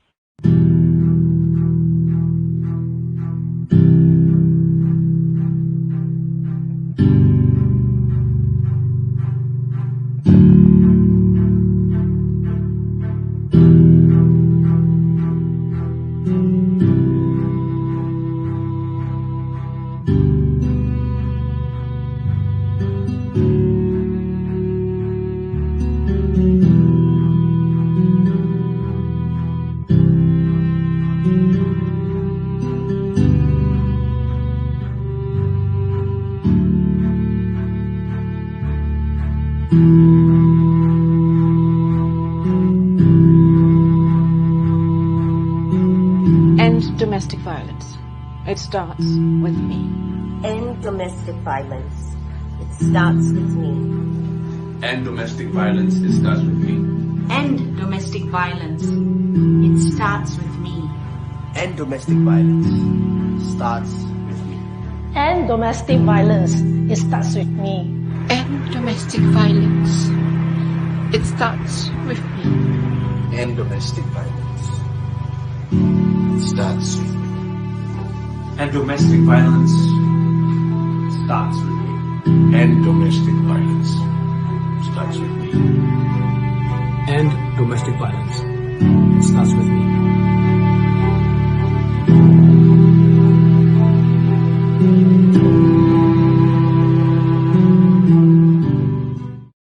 So, end domestic violence, it starts with me. Don't expect other people to do things for us. Don't expect, oh, bukan aku punya kerja, dia tu punya kerja. Oh, bukan aku punya hal, dia tu punya hal.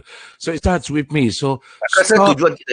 Stop, ya. Ya, tujuan kita pada hari ini adalah untuk beritahu mereka-mereka kalau nampak perkara ini terjadi, harus dilaporkan. Ya, sebab kita selalu tanya, habis polis tak buat ni? Habis lawyer tu tak buat tu? Habis ni tu? Habis kau buat apa? Kan? Polis kau buat apa? Polis tidur rumah kau. Kau tolong apa? Saya tolong lah ni. Tolong apa? Tolong diam. Kan? So don't. Tolong jangan diam. This case. Okay. Dan selalunya diorang tengok kita ni suka berjenaka, buat kelakar. Okay. Today, it's not a show. Today is a real life. Now, perkara ni mungkin kalau kita bercakap pun, mungkin sedang berlaku di kalangan saudara mara kita sendiri. Kita pun tak tahu. Hari ini saya belajar. Hari ini Kai, kau pun belajar juga perkara ni. Kita bukan profesional yang 24 jam tahu tentang benda-benda ni. Tapi there are people yang akan share the pointers today what to do. So kita dah tahu, kita tengok baca surat khabar, amar ma'ruf nahi mungkar, nanti kita akan bersama dengan ustaz juga. Tapi hari ni kita nak tanya orang yang salah seorang daripada yang bertanggungjawab daripada tadi kita dah jumpa Cik Zahra daripada Kasar Rauda. Yep. Now let me introduce once again for those yang belum pernah jumpa, ada dia Cik Syahrani Hassan. Apa khabar Cik Syahrani? How are you? Okay, very good. See the logo at the back there, the White Hatters. Tadi kau ada gambar kau kan? This one the White Hatters. Gambar kau dah tak ada kau pergi Dubai. Ni actually is a painting that I've done. And I'm after this, I'm going to auction this. Starting price is about 1 million. So if you want to buy, you can do that. Okay. So anyway, Sharani, yes. Maybe you can tell us a little bit about the organization of White Hatters. Mungkin ada yang belum pernah dengar what is White Hatters for the first time. You know, if we're not doing this thing together, pun suddenly ditakdirkan Allah kita jumpa. Okay. So what is the White Hatters? Who are the White Hatters? And who are you part of these White Hatters? Yeah, I'm one of the founding members for the White Hatters. Basically, we are a centrist NGO, and we look into social causes that we feel needs to be amplified. We do a lot of interfaith integration, and this campaign with CASA was something that I felt that needs to be done, because whenever we hear cases like Daniel, or children being tortured, or wives being abused, we always ask ourselves, how could we let this happen? How could no one have stepped in? So, and when we did an informal survey, we realized that a lot of people actually either they don't want to be seen as capo, or honestly, they really do not know what to do. And I think it's important that we bring an awareness to this issue, because it affects the community. Just like that particular proverb, it takes a village to raise a child. I think one of us is responsible if something happens to a child or to a person because we did not intervene. Right. And how do we say? Yeah. If anyone yang want to know a little bit more because about White Hatters, okay, you can actually visit their website. If you want to find out about siapa ni White Hatters ni, siapa ni, you can go to the White Hatters punya website right there. Okay, the whitehatters.sg. And then you can get to know them a bit more. And then yang paling penting sekali is the White Hatters also now combine with Kasarada, and you start this help punya kira macam the rescue package, the first aid, the things that we need to do when we are caught in the situation, right? So bila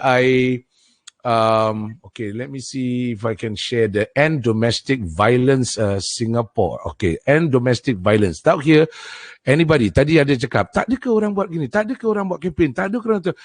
Kita dah buat kempen, kita buat sama-sama buat kempen ni. Okay, maybe you can take us through. If anyone who visited this enddomesticviolence.sg, how do we read this website? What do we do? Now, I want to help, but I takut nak tolong. It could be the victim herself or himself. It could be the abuser, or could be someone at the site. So take us through when you say help is here and domestic violence. Take us through this website. How do we maximize it? So basically, when you actually enter the website, which is enddomesticviolence.sg, the first thing that you come across, if you can tell, is help is here. Right. So if you click on get help. The first thing that comes out is, if you are a victim, what can you do to seek help? So we have listed all the numbers. Some numbers are actually 24/7, so you can call them. And if you're fearful of your life and you think that your life is in danger, but you cannot call, you can SMS the police. I also didn't know that till recently. So I think this is something that we do. Now, all these information that we see here on this website is actually downloadable. So anybody can actually download. You can share it, via WhatsApp or Telegram, because I think these are important information that you need to keep. So, for example, this one that you're looking through. So, what can you do if you are experiencing? So, for each of these infographics, we actually have one for the victim, one for the witness, one if you're a neighbor, and if you're a family member. We cannot stay silent on this, especially, within families, you can't say, oh, it's internal, it's between husband and wife, it's how they discipline their children. We can't do that. If you think that something is wrong, you must step in to help. But how do you step in? These are the ways we actually break it down to you step by step on how you can intervene. Okay, so this is actually reaction, and you can actually recommend through all the proven cases and proven actions taken that is very effective. Like what can you do when you hear loud screaming, crying, somebody, you just don't go back to sleep and do nothing. Because they are your neighbors, and you don't want your children to live around the area where there's a lot of screaming and there's a lot of things that they will witness. Because one day, kalau kita diam-diam tak buat apa, your children will witness this, and they will see how coward we became. And not say coward aja lah, kita macam don't feel good lah. So we want everybody to come forward and help. So don't worry, these are all. If you go to enddomesticviolence.sg, like Sharani cakap tadi tu, you can just go click there, and then you can actually have all this information. Okay, so there's a lot there. And domestic violence starts with me, stand with us. Okay, just two things that probably I want to ask at this point.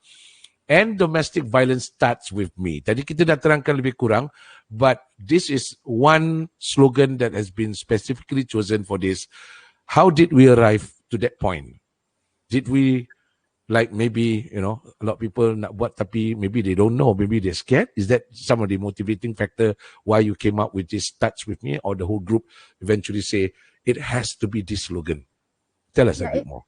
We agree that it has to be this slogan because starts with me. We wanted to change the mindset of a bystander.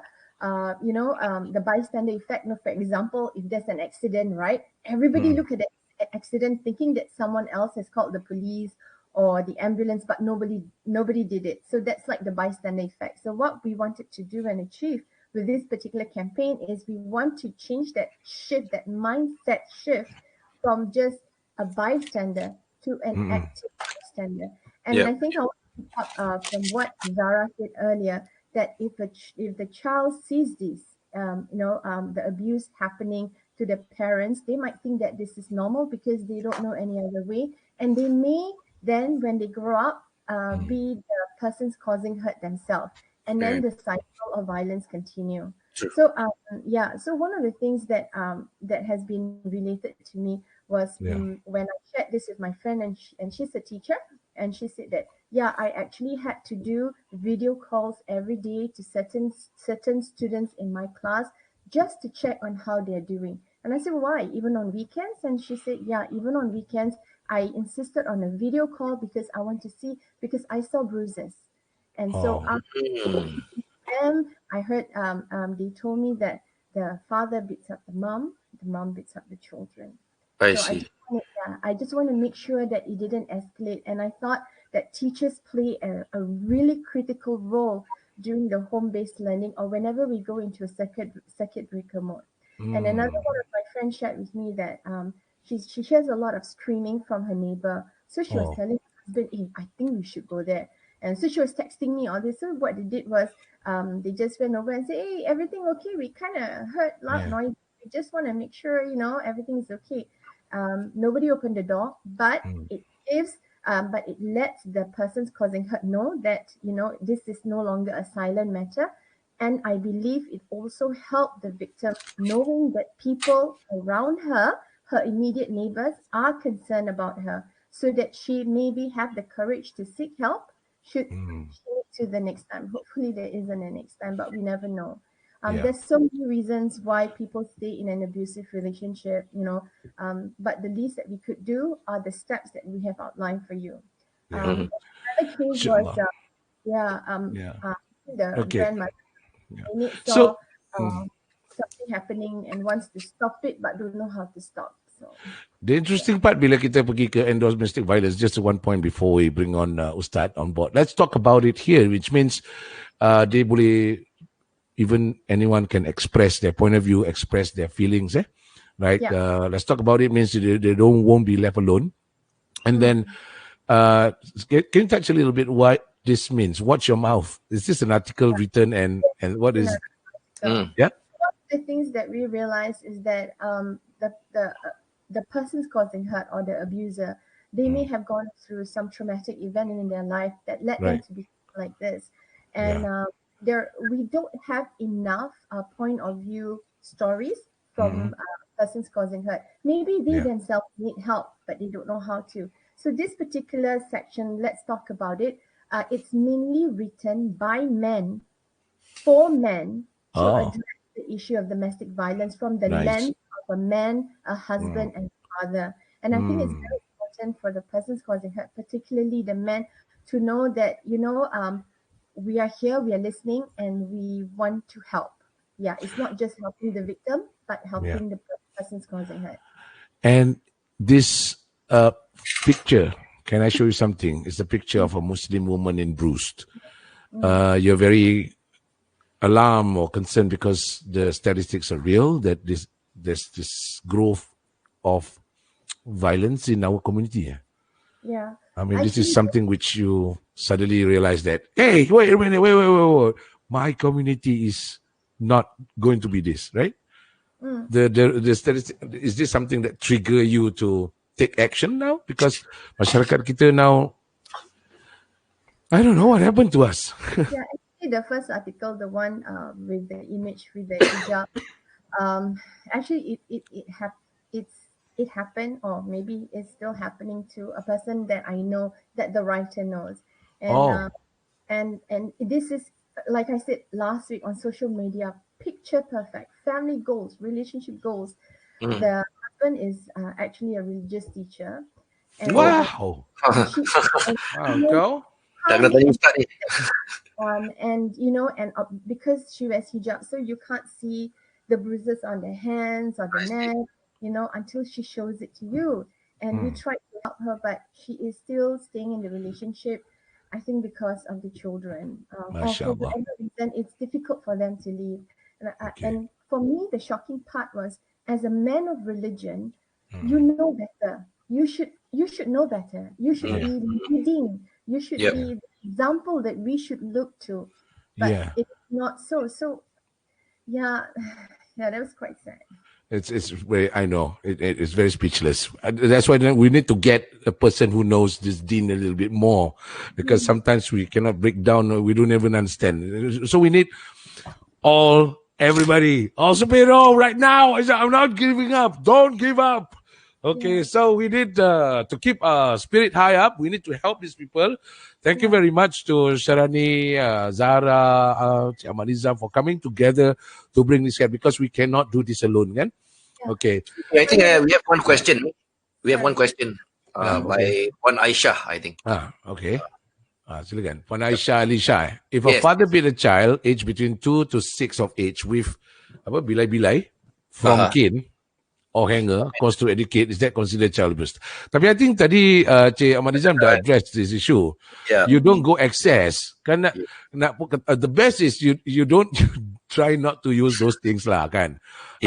Dan Ustaz Mizi minggu lepas dah katakan bila dia quote bahawa apabila nak dipukul pun, sahabat Nabi tu kan menggunakan kayu siwak. Dia bukan pukul tu, dia geli-geli aja. So bukan tujuan kita bukan nak kena bantai, apply jadi malaikat mungkar nakir. Mungkar nakir kerja dia bantai. So you cannot apply what we do. Okay, so I think that is already been addressed. So thank you very much. Nanti we'll come back to you again for the roundup. Thank you, Sharani. Okay, we'll see you in a while. So now it's time for us to move on to the next step, whereby this is the final part where we talk about pandangan dari sudut Islam. Yes. Sebab bermain-main di fikiran kita ni, persoalannya lah, kita terkenal. Kita bukan cakap tentang bangsa lain, kita cakap tentang bangsa Melayu. Orang Melayu ni terkenal dengan sopan santunnya, berbudi pekertinya, dia nak cakap pun beralas. Kemudian tu ditambah pula dengan kedatangan Islam pada orang Melayu, dan Islam tu juga mengajar kita tanggungjawab dan sebagainya, kan. Bila kita cakap pasal ni, kita ni sebagai masyarakat Melayu Islam, tapi yang kita tak faham tu kenapa boleh sampai ke peringkat di mana seolah-olah kini kita tak ada pedoman, kita tak ada the civilization never reach us, you know. So kita nak tanya dengan lebih lanjut lagi kepada tidak lain tidak bukan salah seorang daripada penggerak asatiza yang merupakan penggerak nadi bagi anak-anak belia. Mudah-mudahan dengan usaha beliau ramai anak muda akan menjadi pemimpin yang lebih hebat, lebih berwibawa dan lebih bersabar dalam menegakkan keadilan di muka bumi ini, insya-Allah. Kita bersama dengan yang berbahagia Ustaz Zaid Zain. Apa khabar Ustaz? Okey. Pertama sekali saya nak minta maaf kerana tadi bila awal-awal tu Ustaz dah duduk dah lama dia dengar. Dia 1 jam lebih. Tapi sebenarnya bila Ustaz dengar tu kita dapat lihat kan dari perspektif undang-undang. Kita memang save the best for the last, you know. So so akhirnya kan kita dah tengok dari segi sosial, dah tengok segi undang-undang, dari segi tengok macam mana kita nak menggerakkan diri kita ni daripada Syahrani tadi ada white haters kan. Tapi mungkin dari sudut tu bila Ustaz tengok ni, I'm pretty sure ada juga antara orang yang berjumpa dengan Ustaz untuk dapatkan nasihat pandangan Ustaz secara menyeluruh. What happened to us? What happened to this society which once upon a time menegakkan nilai-nilai murni? What happened when we had those reports? Maybe pandangan Ustaz terlebih dahulu. Silakan Ustaz. Terima kasih.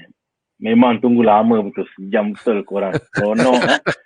Harap jangan komplain dengan Cik Ahmad Nizam ni bukan abuse tau. Kita suruh relax dulu baru ceramah lama. Betul lah. Kat belakang sini kira kan macam psychological abuse. Tunggu bila. Ujian. Benar-benar Puan Zahra, Syahrani, dan juga Cik Ahmad Nizam memang the right person to say all these things because of their experience, dengan pengalaman diorang, dengan diorang punya effort secara kata orang tu hands on diorang berjumpa dengan orang dan sebagainya. Saya rasa input yang sangat menarik. Ada benda yang pertama kali saya dengar dan sebagainya lah. Saya tengok bang dia punya permasalahan dia kan. Yang menakutkan sekarang adalah apabila jumlah dia makin meningkat. Betul. Ya, jumlah dia makin meningkat dan abuse itu semakin lama semakin kata orang tu tidak berperkemanusiaan lah. Ada kalau ikut pengalaman diri saya, kadang-kadang ada sebahagian orang kata bahawa tu agama kita kan mengizinkan kita pukul. Baik daripada kalau dia quote daripada surah An-Nisa tentang pukul orang perempuan, ataupun dia quote daripada hadis bila Nabi kata sampai kepada umur 7 tahun maka pukul anak kamu sekiranya mereka tidak mahu solat dan sebagainya.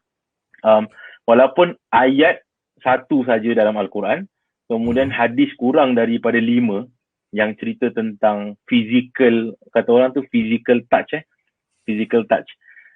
Tetapi ada sebahagian orang betul-betul justifykan perbuatan mereka itu dengan mengatakan bahawa agama mengizinkan saya. Saya sebagai seorang asatiza, pertama sekali saya nak buat satu statement. Kalau ada sesiapa yang mengatakan bahawa agama mengizinkan kita untuk physical abuse, saya kata itu adalah satu pemahaman yang sangat salah. Ya, tak ada langsung daripada sudut pandangan agama mengizinkan seseorang itu untuk physical abuse kan sesiapa, baik isteri, baik pasangan, baik anak-anak. Tidak ada. Kerana kita kena lihat apabila sesuatu perkara itu disampaikan, kita kena kaji konteks kan. Lepas tu kita kena kaji adab dia, kita kena kaji kenapa. Kan Ustaz Mizi kata pasal pakai kayu siwak, betul tak? Kalau ikut balik, dia ada satu kitab. So, ulama Islam ni, dia apabila cakap tentang abuse, dia bukan baru tau. Bahkan 300-400 tahun yang lepas ada kawanin Dawabitul Mazlum. Dia ada tulis satu ulama besar, Ibn Zain, dia ada tulis tentang bagaimanakah hukuman daripada perspektif Islam untuk mendatangkan disiplin dan sebagainya. Lepas tu apabila dia cakap, bila Nabi SAW kata apabila sampai umur 7 tahun, kan Nabi SAW kata fadribu maka pukul kan. Dekat situ ulama bila cakap pukul, dia keluarkan dia punya rincian macam mana nak pukul.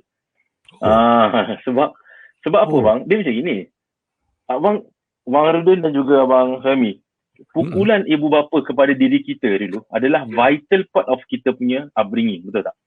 Sebab betul, untuk disiplin. Betul.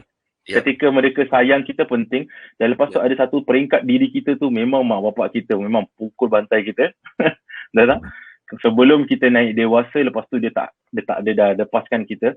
So permasalahan dekat sini adalah memang ada beberapa peringkat dalam kehidupan yang mana manusia itu ataupun agama itu meletakkan juga norma-norma kehidupan manusia biasa seperti pukulan-pukulan yang tertentu. Dengan tujuan tau, dia ada tujuan dia. Tujuan dia sebab tujuan dia macam kalau kita manjakan terus pun memang tak balance. Jadi dia kena ada sedikit, sebab tu kita ada konsep syurga, kita ada konsep neraka kan. Kita ada konsep pahala, kita kena ada konsep dosa dan sebagainya. Itu yang menjadikan kita ni balance. Jadi ada takut, ada tanggungjawab, ada gembira, ada dan sebagainya.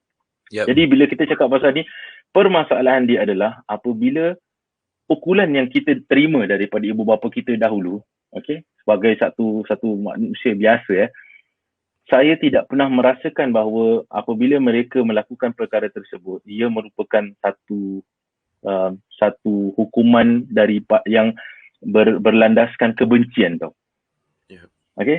Dia bukan, kalau dulu kan ustaz-ustaz saya dulu kan datang bawa rotan kan. Dia bawa rotan kan. So saya ingat dulu ustaz kita dulu, sekarang tak boleh lah. Tapi dulu kan dia bawa rotan. Ketika mereka rotan, ketika mereka pukul belakang kita, ketika mereka cubit kita, ada satu benda yang saya rasa yang wujud di dalam guru-guru saya adalah, walaupun kena dengan ustaz-ustaz saya, walaupun kena rotan, kena apa, tapi ada satu benda tau. Tidak pernah hilang satu perasaan kasih sayang. Itu dia. Belas itu yang ada belas belas. Itu dia. Belas kasih sayang. Jadi lepas dia belah kita, dia belas kita. Jadi tujuannya tu adalah untuk mendidik orang yang kita nak didik tu, bukan diri kita yang lepaskan geram kan. Jadi bila diri kita macam contohlah Ustaz, bila kita cakap tentang pasal dekat dalam Islam ni kan, kita boleh kahwin lebih daripada satu. Jadi bab tu sunat dia nak ikut. Bab belikan rumah, belikan kereta, beli apa semua dia buat bodoh je. Lepas tu bini yang kerja, dia tak kerja. Tu nama dia kepala pistol. Panggil, Geram.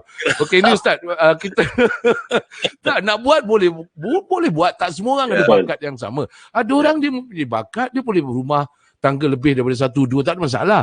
Tapi bagi mereka yang tidak mampu, jangan try. Dia nak try, lepas tu dia abuse. Nak buat dengan tanggungjawab. Okey.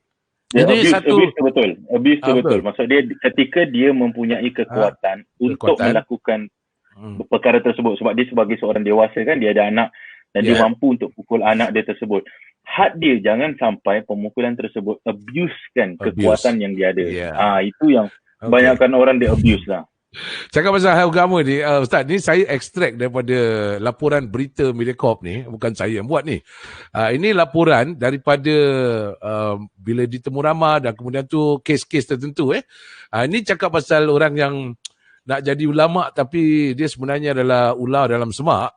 Dia keluarkan kata-kata ni terhadap isteri ataupun orang yang tinggal bersama beliau tu, spouse dia. Dia kata, walaupun pada bulan madu, dia katakan, dia tu suami dia, sebagai seorang Muslim, saya mampu menceraikan awak bila-bila masa saja. Ramai lelaki Muslim, tak semua, ini saya tak tahu ni golongan mana punya mazhab ni. Ramai lelaki Muslim berfikir bahawa mereka mempunyai kuasa untuk menceraikan isteri mereka dengan mudah. Ini antara permasalahan yang tadi Ustaz kata, tersalah faham dan kemudian tu dia dah tak faham dia gunakan. Apa komen Ustaz bila ada orang-orang cakap macam gini dan menggunakan agama tu sebagai untuk melindungi perbuatan dia yang salah tu? Ustaz boleh komen. Saya macam pening lah tengok ni. Nak nikah, ketika kita nak nikahkan pasangan, Tok Radi akan mulakan dengan satu ayat Quran, fa imsakin bi ma'rufin aw tasrihin bi ihsan. Iaitu ketika kamu terima pasangan kamu dengan baik, ketika kamu nak lepaskan, kamu kena lepaskan dengan baik. Jadi Al-Quran, agama kita ni dia ajar macam itu. You take with good, you release with good. Sebab tu bila kita tengok, kenapa sampai ambil dulu seronok, tapi bila lepaskan bonyok-bonyok muka orang tuan. Betul. Itu menandakan bahawa dia totally misquote dan totally misunderstand jahil tentang apa yang agama nak nakkan pada dia. Sebab bang Suhaimy dan Abang Kai, tengok balik dalam sejarah, in fact Rasulullah pun ada divorce. Sallallahu alaihi wasallam. Betul? Betul tak? Ada divorce. Tetapi dialah epitome, pinnacle of contoh tauladan bagaimana dia melepaskan isteri yang dia nak lepaskan tu dengan baik. Bawa orang perempuan ni pergi buka kepala keluarga dia, kasih balik dekat keluarga dia dengan baik. Kasih balik pampasan dengan baik. Kerana kalau dah tak boleh sama-sama, kita lepaskan. Itu yang tujuan dia asal lah. Imsakin bil ma'ruf, nahyun 'anil munkar. Tapi ini masalah orang kita. Minta maaf Ini masalah tak tahu hukum. Tak nak belajar hukum. Dan lepas tu buat, dan lepas tu dia cakap, ni agama ajar. Ini masalah zaman sekarang, ramai Syekh Al-Ghugli Ustaz. Syekh Al-Ghugli dengan Syekh Al-YouTubi. Jadi dia tengok YouTube, dia ingat dia dah pandai. Orang belajar mengkaji sampai 10-20 tahun, dia tengok satu malam aja, aku tahulah hukum ni. Dan ini sebenarnya tafsir mufassirun. Perkataan-perkataan yang tak tahu, bahasa Arab pun dia tak tahu. Dia main rimbat je. Jadi kita tak mau macam itu. Saya nak tambah sikit pasal yang children punya violence. Okay. Baik, kalau ada orang cakap pasal saya nak mendidik, saya nak ada disiplin. Baik. Senang kita kembali kepada Al-Quran kan. Berapa banyak nabi-nabi yang anaknya itu tidak mengikut ajaran bapanya, betul tak? Betul. Nabi Nuh nak disiplin tak dapat. Lagi ada lagi banyak, banyak lagi kan. Dengan isteri-isteri sekalipun ada. Betul. Nabi Lut, isteri Nabi Lut. Nabi Adam sendiri anak dia pun second manusia pun problem. Soalan dia, adakah nabi-nabi pukul anak dia? Tu dia soalan dia. Itu jawab kan, kalau kita baca. Jawab Kai. Kalau kita baca Quran betul-betul, aku rasa aku diam sudahlah kan. Tak, maksudnya kita boleh, maksud Ustaz tu kita boleh belajar, kita boleh beri komen. Bukan bermakna kita tak boleh bertanya, tapi bertanya untuk mencari ilmu, belajar daripada orang yang betul. Jangan menghukum. Maknanya kita boleh baca Quran, tapi jangan gunakan tu untuk menghukum. Dan kita pun tak tahu apa dia punya tafsir dia apa usul fiqh dia apa. Jadi bila kita tak tahu, kita menghukum yang rebas saja, itu mengikut tafsiran sendiri. Sebab Al-Quran tu boleh digunakan untuk apa-apa tujuan pun. Siapa-siapa pun boleh ambil ayat tu, lepas tu tafsirlah sendiri. Tapi hanya tafsir yang diceritakan seperti mana Ustaz tadi cerita, kenalah ada susu galuh dia, sistem dia. Rasulullah SAW cakap maksud dia macam ni kan. Contohnya kalau saya cakap, Kai, muka kau handsome. Macam mana kau tahu yang maksud aku tu betul-betul handsome? Kalau tak tahu kan? Dalam hati aku tu cakap handsome. Aku sindir kau je. Jadi tafsir dia tu, aku cakap kau handsome, bukan kau handsome. Aku cakap muka kau handsome. Tapi dalam hati macam kelapa. Kau tak nampak? Jangan aku, kau cakap aku handsome, aku pergi cakap Ustaz, Suhaimy cakap saya handsome, Ustaz cakap saya handsome. Tak boleh lah. Okay. Betul. Okey, tu maksudnya lah contoh. Okey Ustaz, kita respon pada satu lagi daripada laporan ni. Okey, ni tadi lah, walaupun tapi second one, masyarakat mempunyai idea. Ini pun daripada laporan mempunyai idea bahawa perceraian adalah salah. Ianya sangat memalukan jika orang ramai mengetahui bahawa ini adalah gaya hidup yang sebenarnya saya alami. Ibu saya selalu pesan bahawa setelah saya berkahwin, saya tidak boleh bercerai. Tambahan pula, tidak pernah ada kes perceraian dalam keluarga saya. Ini respon daripada from abuse family. Apabila ditemu ramah, mereka menyatakan sedemikian, that is the situation they are trapped. Jadi, terpaksa hidup dengan monster. Apa respon Ustaz? Boleh? Respon dia setiap manusia mempunyai hak peribadi dan hak manusia untuk hidup normal seperti mana yang mereka inginkan. Itu adalah hak mutlak seorang manusia itu untuk definekan macam mana kehidupan yang dia nak. Apakah masa depan, siapakah pasangan yang akan mendampingi dia sampai bila-bila. Sebab tu saya dulu saya pernah mengajar satu modul bagaimana nak bercerai dengan baik. Jadi, tapi modul tu kena hentam. Sebab apa tahu? Sebab seakan-akan saya mengajar orang bercerai. Ya. Tetapi matlamat saya adalah kalau boleh bawa Cik Ahmad Nizam kan. Okey, 10 perceraian, 9 bergaduh, tapi ada satu graceful. mesti ada satu yang graceful. Daripada kita, sebab masyarakat kita kan apabila nak bercerai kan, dia punya encyclopedia kan drama kan. Asal masuk court pakai cermin hitam, asal pakai macam hitam je keluar court, betul tak?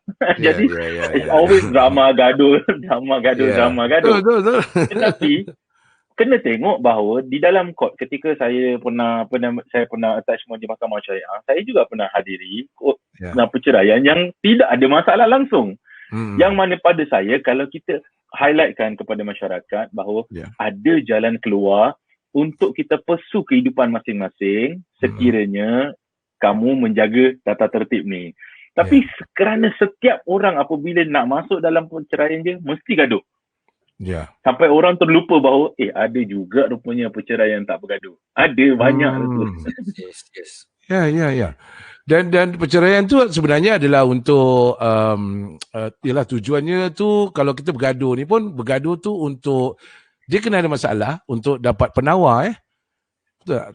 Kalau selepas bergaduh tu ada dua cara lah. Sama ada kita bercerai after that, ataupun kita lihat bahawa pasangan kita ni sebenarnya ada sesuatu yang kita belajar daripada kelemahan kat situ kan. Satu lagi Pak Suhaimy, saya pernah handle satu kes ni. Ini kes real. Ketika pasangan bergaduh kan, pasangan perempuan telefon dekat saya, minta saya nasihat sama ada ustaz, kalau saya keluar rumah ni saya derhaka ataupun tidak. Soalan yang biasa saya tanyakan kepada pasangan ataupun kepada orang-orang demikian, saya tanya, adakah situasi awak itu dalam bahaya? Sebab agama kita kan mesti menjaga nyawa kan, dan diri kan. Jadi dia cakap, bahaya ustaz sebab saya dah kena pukul, anak saya dah kena pukul, kita dah bekak-bekak. Jadi saya nasihatkan keluar untuk cari perlindungan. Tahu tak apa selalunya persoalan orang kita ni? Dia akan tanya soalan ni. Kalau saya keluar nanti saya derhaka tak? Okay? Macam tadilah bila statement tu katakan bercerai tu salah saya yang teruk, saya yang itu respon dia. Habis respon dia. Adakah saya derhaka? Jadi betul-betul. Jadi secara logik kita fikir macam ini. Dia nak mencari perlindungan, tetapi pada masa yang sama dia ingat agama yang melarang dia daripada mencari perlindungan. Pada dia macam agama tak kasih aku keluar ni sebab kalau aku keluar nanti aku nusyus. Okey, itu tak habis dekat situ. Ketika saya yakinkan kepada dia bahawa berlindung itu wajib, daripada bahaya, saya suruh dia pergi rumah. Paling terdekat sekali wali lah, kerana wali tu kan bahasa kita protector kan, wali tu kan bahasa dia protector. Persoalan dia dekat sini, ketika sampai rumah bapa tak izinkan masuk kerana bapa dia kata bahawa dia sudah menyerahkan amanah kepada suami. So nampak tak permasalahan sebenar masyarakat kita dekat mana ni? Permasalahan dia bukan permasalahan tak faham agama, salah faham tentang agama. Itu dia. Okay. Dia bukan do the things wrong. Dia bukan do the wrong things. Dia do the things wrongly. Kan? Dia bukan do the wrong thing. Benda yang buat tu macam saya dah serahkan gini. Tapi dia do it wrongly. Dia salah. Lain ini maknanya lain ku cakap, lain kau faham. Pepot, paman tempe. Ya, salah faham. Okay. Jadi contoh kalau Abang Suhaimy ada anak, na'udzubillah min zalik kalau ada anak, satu hari nanti anak sudah berkahwin, kan, apabila anak sudah berkahwin tiba-tiba na'udzubillah min zalik ada permasalahan. Kita sebagai wali, kita sebagai ayah, kita sebagai abang, apakah yang terlintas di hati kita pada ketika itu untuk menolak anak dan kakak serta adik kita daripada mendapat perlindungan? Itu dia permasalahan dia. Apa sebenarnya permasalahan kita ni? Kalau kita rasa bahawa, saya tak boleh ambil dia dalam rumah saya sebab dia isteri orang, agama saya melarang, itu satu permasalahan yang besar. Okey, jadi betulkan apa pandangan kita di sini bila kita dapat belajar daripada Ustaz terangkan dia punya perspektif. Maksudnya bila orang tua tu dah serahkan, Ustaz pun Tok Kadi, kita bongkar diari Tok Kadi hari ni. Dalam diari tu dah letak terang-terang apabila seorang ayah tu menyerahkan kepada seorang lelaki anak perempuannya tu, bermaksud dia serahkan tanggungjawab.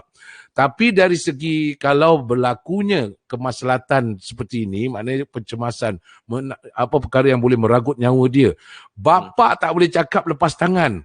Bapa kena masuk campur. Kalau dia nak apa yang tak dibenarkan masuk campur tangan ialah dia nak beli katil apa suka hati dia lah. Dia nak cat rumah dia warna merah jambu suka hati dia lah. Itu kau jangan masuk campur lah. Itu tak boleh masuk campur. Macam mana dia nak urusan, dia nak keluar rumah pukul 2 pagi, laki bini suka hati. Tapi bila dia terlibat kan dalam kes-kes ni, maknanya protection sebagai wali itu berterusan sampai akhir hayat. Betul tak Ustaz? Betul. Sampai akhir hayat. Abang dia, adik dia, adik lelaki dia, orang lelaki yang berada di dalam household dia wajib pelihara dia kerana itu adalah mereka adalah wali mauliah dia. Banyak orang Melayu kita apabila serahkan amanah, dia rasa macam kasih hilang tau. Saya guna analogi ni. Apabila bapa kita memberi amanah kepada suami, dia macam daripada drive pilot menjadi co-pilot. Dia bukan berhenti turun. Bapak tukar tempat je. Bapak duduk tepi. Kalau co-pilot tu rasa macam tertidur, bapak ni cubit. Gitu. Itu yang banyak orang Melayu kita salah faham. Co-pilot, co-driver bukan meninggalkan. Ya. Mungkin ada, Ustaz, sorry saya mencelah sikit ya. Ini mungkin ada orang kata kalau dah sebelum kahwin, syurga di bawah telapak kaki ibu. Tapi bila dah berkahwin, syurga di bawah telapak kaki suami. So, what's your take on that, Ustaz? Maybe Ustaz betul, memang betul. Tetapi dia tak lengkap lah. Di bawah tapak kaki suami yang mana? Kalau suami tu memang tak betul, macam mana nak berlindung di bawah dia? Tapi kalau suami tu baik, penyayang, taat kepada Tuhan, nama dia, beragama, taat kepada Tuhan, maka kakinya jadi syurga lah. Tapi kalau dah seluruh badan dia tu macam neraka, macam mana bawah tu nak jadi syurga? Tak ada gini nak menyelesaikan masalah ni, Kai. Kau jumpakan aku dengan dia tu yang cakap tu. Dia nak tengok tapak kaki aku kat muka dia tak. Tengok kat situ nanti dia nampak apa. Muka berbekas panjang hayat aku kasih ni. Apa cakap suka. Ini masalah apa tau? Masalah fill in the blank. Tak complete. Dia tak faham. Okay. Satu last response sebelum kita bersama dengan kawan-kawan kita yang lain pun, diorang punya turn pula tunggu. Tadi tu Ustaz tunggu, sekarang korang tunggu. Okay Ustaz, ini komen juga daripada ni, bukan komen ni, daripada laporan berita tu juga. Dia responden ni kata, bekas suaminya selalu mengatakan kepada saya bahawa saya ni sangat gemuk. Dia cakap dengan perempuan tu, gemuk, hodoh, bodoh, seperti pelacur, sama digunakan kata pelacur. Ini actual word used by the victim. Saya tidak dibenarkan pergi ke mana-mana dengan anak-anak saya kerana ada kamera di rumah yang pasang kamera lagi, membolehkan dia untuk sentiasa memerhatikan saya. Sepanjang perkahwinan itu, saya ditendang, saya dirogol. Permasalahan di sini, apabila suami seperti begini, adakah berdosa dan derhaka bagi isteri untuk menurut perintah? Apa perbezaan antara isteri dengan hamba saya dalam kes macam ini, Ustaz? La haula wala quwwata illa billahil azim. Banyak orang kita kahwin tanya pasal nafkah harta. Nafkah harta, nafkah harta, nafkah harta. Tapi lupa, nafkah intelektual tak berikan. Nafkah emosional tak berikan. Jadi apa maksudnya kehidupan? Kasih duit saja keluarga kita boleh bahagia ke? Sebab tu agama Islam memerangi kebodohan, kerana kebodohan itu nafkah intelektual. Anak perempuan tak boleh bodoh, mesti kasih sekolah. Itu namanya nafkah intelektual. Isteri tak boleh kurung dalam rumah, mesti mau kasih dia pelajaran. Itu namanya nafkah intelektual. Apabila isteri itu memerlukan perhatian, mesti diberikan. Itu namanya nafkah emosional. Asyik fikir pasal nafkah duit, nafkah duit, nafkah duit. Nafkah yang lain-lain macam nak beri. Sebab tu nafkah kita ada dua, zahir dan batin. Bila kita cakap pasal batin, orang Melayu kita seksual saja. Itu je dia fikir. Dia fikir pasal nafkah batin. Oh, nafkah batin tu satu jenis je. Apakah batin kita ni terlampau miskin sehinggakan kita hanya ada seksual sahaja? Batin kita ni luas dan kaya. Di antara batin kita ni adalah intellectual. Di antara batin itu adalah emotional. Itu yang dipanggil sebagai nafkah zahir batin. Jangan sampai kita cakap pasal zahir, kita cakap pasal duit. Bila cakap pasal batin, kita cakap pasal seksual saja. Dan itu setiap masyarakat kita tidak akan mampu untuk memerangi masalah kebodohan ini sekiranya kita hanya mampu mendefinisikan nafkah tersebut dengan hanya setakat zahir sebagai duit, batin sebagai seksual. Sedangkan lebih banyak lagi nafkah yang perlu diberikan. Kasih sayang, perhatian, kepandaian. Ini semua nafkah yang kita banyak lupakan daripada keluarga kita. Ustaz, waktu bernikah, sekarang ni kalau dulu macam kita quite simple ya. Sekarang ni orang boleh nikah kan banyak macam kursus lah, lepas tu ada online lagi Benda-benda ni kan dia cakap kan, tapi yang macam gini, diorang tak pasang homework ke apa, what's wrong? Dia go through motion aja, nikah. Aku dah sampai kat finishing lah. Yahoo, dah balik rumah dia lupa. Yelah, ustaz-ustaz dengar buat ceramah, dia tak nak dengar. Dia dengar online ceramah. Online ceramah menggepek mengabar, dia marah. Suruh ustaz komen pula. Kita ceramah tak nak dengar. Tu dia jawapan dia. Jadi, dengarlah ustaz-ustaz punya ceramah banyak. Dengar baik-baik. Dengar benda-benda yang merepek, dapatlah input yang merepek. Okey, dan last kali saya nak tanya, bila saya tadi kongsi dengan ahli panel kita yang lain kan, okay, this is the thing that kita start off. So sebelum kita bring our friends back, kita nak kongsi yang ini Ustaz. What is your response? Bila dia dah tak suka dengan mak, yang dah tak suka dengan mak, tak suka dengan, kalau dia dah boleh panggil isteri itu pelacur, dia anak apatah lagi dia pandang Tapi yang ini pula kes di mana mak dan ayah pula yang parents charge murder. What is your take on this Ustaz? Subhanallah. Sedangkan seorang perempuan seorang lelaki kan, Nabi tengah berjalan, Nabi Rasulullah ni dia kalau dia suka sentuh sahabat-sahabat dia yang kecil-kecil Dia suka pegang, dia suka cium pipi kan, sebab dia sayang budak-budak kecil. Sampai ada hadis Sayyidina Hasan main dekat belakang dia, sampai ada hadis Sayyidina Anas bin Malik kira-kira rambut dia. Dia orang suka. Sampai hadis seorang budak perempuan naik dekat atas belakang Nabi SAW, masukkan tangan seluk belakang dia. Macam-macam cerita tentang kasih sayang Nabi SAW dengan anak-anak ni. Habis satu orang lelaki, sebab orang Arab dia ada jahiliah sikit kan. Saya tanya, ya Rasulullah, kau peluk-peluk budak-budak ni, aku ada anak pun tak pernah peluk. Nabi tengok dekat dia, Nabi kata, yang tidak pernah mengasihi tak akan dikasihi. Itu dia punya, kalau bahasa kita kan, dia orang budak-budak muda kata karma dia kan. Itu permasalahan kita adalah jangan sampai abuse yang kita buat sekarang ini mengakibatkan anak-anak kita pula satu hari nanti mewarisi penyakit itu, kemudian menyampaikan kepada generasi yang akan datang.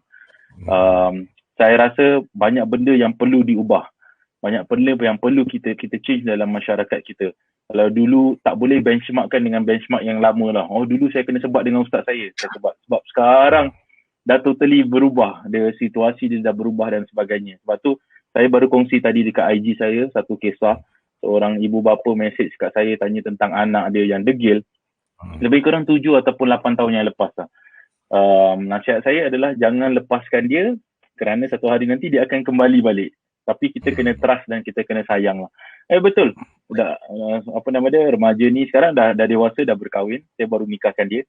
Jadi bila jumpa dengan bapak dia cakap macam itu lah. Dia kata, terima kasih Ustaz kerana menasihatkan saya untuk tak lepaskan dia. Kerana kena tahu satu benda, dia proses dia sekejap saja. Membina anak ni proses yang sekejap. Sekelip mata saja kita boleh lakukan kesilapan, dan kesilapan kita itu akan mengakibatkan permasalahan yang lebih panjang untuk mereka di masa akan datang. Jadi kita tak nak membina abuser di masa depan. Ya, betul. InsyaAllah. Dan ada viewer kita summarize, dia kata agama Islam perangi kebodohan, untuk sokong apa yang Ustaz dah sebut tadi. Jadi kalau tak mau jadi jahil, tak nak jadi bingai, maknanya kita belajar ilmu, dan jangan jadi Syekh Al-Google wal YouTubi. Tak guna, pergi belajar. Kalau YouTube dengan Google tu dah boleh menyelamatkan masuk ke dalam syurga, Ustaz dah tak payah ada dekat sini, dah tak payah. Bangunan-bangunan ulama' tu semua, pergas, muiz tu semua berobohkan sudah. Dah tak relevan. Boleh belajar sendiri. Sekolah semua dah tak payah pergi sekolah. Sekolah dah tak payah pergi. Teacher semua dah boleh berhenti. Kalau belajar, nak belajar maths nak kena jumpa cikgu Okey, jadi Alhamdulillah, terima kasih. Malam ni kita kembalikan bersama kita teman-teman Cik Zahara, Cik Ahmad Nizam, dan juga kita bersama dengan Syahrani. Okey, sebelum kita menutupi malam ni, seperti mana kita katakan tadi, okay, the Avengers United. Daripada sudut yang berbeza, kita datang untuk tujuan yang utama. Tujuan pertama kita untuk bincangkan ini adalah untuk melihat kes-kes ini semua adalah benar. Perkara-perkara ini adalah benar. Kalau kita tak mengaku perkara ini benar, maka tahulah kematian tu benar, kiamat tu benar. Dah terlambat. Okay, so now to say our parting words lah. Sebab apa kes macam ni kita tak boleh muat 2 jam. Dia nak kena sambung kalau minggu lepas sepatutnya 1 jam sampai pukul 11. Minggu ni macam nak sambung sampai pukul 12. Minggu depan sampai pukul 4 pagi. Tapi kita cuma touch the matter. Kita bukan boleh solve the problem malam ni. Kita tunjukkan. Okay, so kita nak war-warkan kepada teman-teman kita, khususnya nombor 1 kepada mangsa-mangsa that you never walk alone. We will be there for you. Nombor 2, kepada orang-orang yang takut ambil tindakan, takut dipanggil kepo, takut dipanggil di threaten, ataupun kalau kau masuk campur aku lepuk muka kau. Jadi orang takut benda. Okey, message yang kita nak sampaikan. Nombor 1 kepada victim, nombor 2 kepada orang-orang bystander. Mungkin kita mulakan daripada Cik Zahra terlebih dahulu, selaku orang yang selalu berdepan dengan orang ni. Tonight, your message to the victims and to the bystanders who didn't do anything. What would be that message? Kita silakan Cik Zara. To the victim, you are not alone. I echo what Suhaimy said. You are not alone. And to prove that we are all here still talking about it, still trying to come up with solution and listening to the comments that the viewers have, how to make things better. And if you are a woman, you need to educate yourself. What is your rights? What can you do to save your children, yourself, and your family? And if you are the perpetrators, you're still the victim. What can you do to make better so that you and your family can be still together and safe in a home together, right? Yes. Yeah. And the bystanders, yes. Yeah. And the bystanders, this is your chance to do your part to save a life or to save someone. Right? This is your chance. And this is a time when everybody is talking about it. This is a time for you to pluck up that courage and knock on your neighbor's door, offer them pandan cake or something just to break the ice, just to make your presence known. Don't live in regret. Don't live to say that if only I had done my part. Now is a time for you to pluck up that courage and do your part. Thank you very much, Zara. That's a very powerful reminder. Thank you so much. Let's hear from our favorite attorney, the man who, kalau boleh, dia tak nak present anybody dekat court, because once you have to present this kind of case, really knock your head off. So the message to those victims who felt very helpless right now, and to those bystanders who wish to do something but they don't have the courage. Kita dengar daripada Cik Ahmad Nizam, your words before we depart tonight. Oh, okay, let me... Yeah. Sorry, Suhaimy, I think Zahra has said a lot about the victim and the bystander. Can I just turn it around and then send a message to the abuser, actually? That's better. Okay. Yes, come on, Iron Man, let's do it. Okay, so to the abuser, please listen. No, to the abuser, all I have to say is this. Studies have shown, I believe, that 1 out of 2 abusers, those who were abused when they were young, end up becoming the abuser. What I want to say to these people who are in that group is that, remember, if there's 1 out of 2, you don't have to be the one that end up being the abuser. You can be the group that breaks away from that and end the cycle. And the message, I know it's a repeat of you'll never walk alone, but it's true. You don't have to do it alone. There are agencies out there who can help you. Look for them, ask around. Well, in the age of Google, you can find them. If not, call MSF, call all the agencies. You see, you don't have to suffer alone. There are people who will help you out there. That's all. Inshallah. Thank you. Yes, we're not punishing. We're trying to mend your ways. So don't worry. Well, we're not here to find enemies. But the thing is, bila program-program tu dah dikeluarkan, please attend.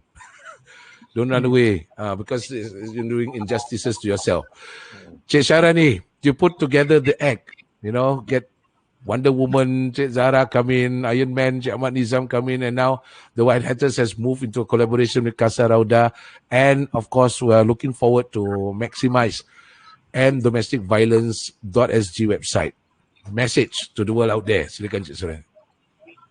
My message is, the moment there is a victim, the moment someone is abused, we have failed as a community. It is to us to help those who need help, to give voice to those who do not have any voice. The onus is on us. It's our responsibility to step in to help those who cannot help themselves. So insyaAllah. Okay, Kai dulu sebelum Ustaz. Ustaz kira dia last goalkeeper tau. Kai, kau sendiri pernah witness, and then at the same time, orang ramai tak tahu, biar aku promote kau sikit lah ya. Silakan. Ini bila dia jumpa anak-anak dia, orang tak nampak behind the scene. Actually bila dia jumpa anak dia tak tinggal berdakap dengan anak dia. Walaupun anak dah besar panjang, dia sentiasa peluk, cium. Saya witness with my own eye. So no wonder during Father's Day ke tak ada Father's Day pun, anak dia selalu message and say I've got a loving father. So maybe pengalaman lalu mengajar dia lebih menyayangi. So your message to those who wants to change and mend their ways, how to change, silakan Guy. I think at the end of the day, apa yang kita buat ni is to create awareness. I think for sure, even for Kasara, for White Hatters, memang untuk for awareness. Jadi kita dapat tengok daripada apa Ustaz terangkan juga, daripada Ahmad Nizam juga tadi beritahu tentang kebodohan kita dalam agama. Sometimes kita tak realise. So I think we need to learn more, or maybe open up, and like Suhaimy cakap tadi, ataupun macam siapa tadi, Syarani ataupun Wazara cakap, kalau diharuskan untuk pergi ke program-program, pergilah. I think from there we can learn, not only for those yang as a bystander or whatever, but even the bystander also. I think no harms of going to all these kind of programs that has been set for us. I think basically that. I think it's awareness and knowledge. I think that's very important. Ambilkan gambar. Yeah. Okay. Bagi Ustaz pula macam mana kita akhiri pada malam ini, Ustaz, sebelum kita baca doa sikit lah mungkin bagi mereka yang kita dah tahu mangsa, kita dah tahu orang sekeliling, tapi bagi kita ni yang nampak ada kemungkaran berlaku depan mata tapi kita duduk diam apa agaknya di depan Allah SWT nanti kita nak cakap mungkin Ustaz boleh sentuh sikit, what do we have to do now before it's too late? Silakan Ustaz. Betul. Sebab itu bila kita baca balik dalam sejarah Nabi SAW kan, actually domestic punya issues is brought up by the circles. Sebab tu Nabi SAW ada duduk circles dengan ladies, ada duduk circles dengan men. Bukan kalau bahasa kita kan, nanti kita pautur rumah tangga orang pula kan. Jadi kalau ikut daripada sudut sejarah Nabi SAW, mesti tengok balik sejarah, kita dapati bahawa diorang take care of their neighbours. Kita tengok ada satu hadis dalam Tirmizi tentang masak lauk. Ini cerita pasal simple as masak lauk. Lauk tu diberikan kepada rumah Nabi SAW. Nabi nampak tahu dalam lauk tu ada benda. Pasal Nabi kata, kenapa tidak bagikan dua dan bagikan kepada jiran yang lain. So it's a simple thing, but actually kita tengok ini bukan kepo tetapi ini social responsibility. Ini social responsibility. Dia tengok dekat dalam pinggan orang tu, lepas tu dia tanya nak buat apa, lepas tu nak tak kasih jiran.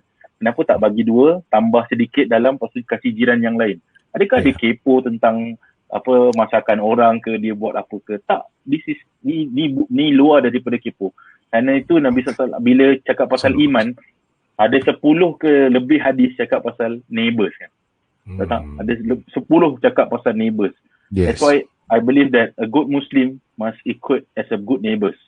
Dan di antara benda yang paling penting sekali untuk jadi neighbours adalah jangan sampai satu hari nanti perkara yang tidak ingin terjadi, kita menjadi neighbours dia. Jadi kalau kita buat benda tu, saya rasa satu benda yang sangat tak baiklah untuk kita sebagai seorang Islam. InsyaAllah. As we speak, we don't know who's the victim. As we speak, we don't know who's the abuser. As we speak, we don't know what's going on. As we speak, do you know that somebody from New Zealand is watching us right now? Thank you very much for watching and tuning in. Spread the love. Okay, sharing is caring.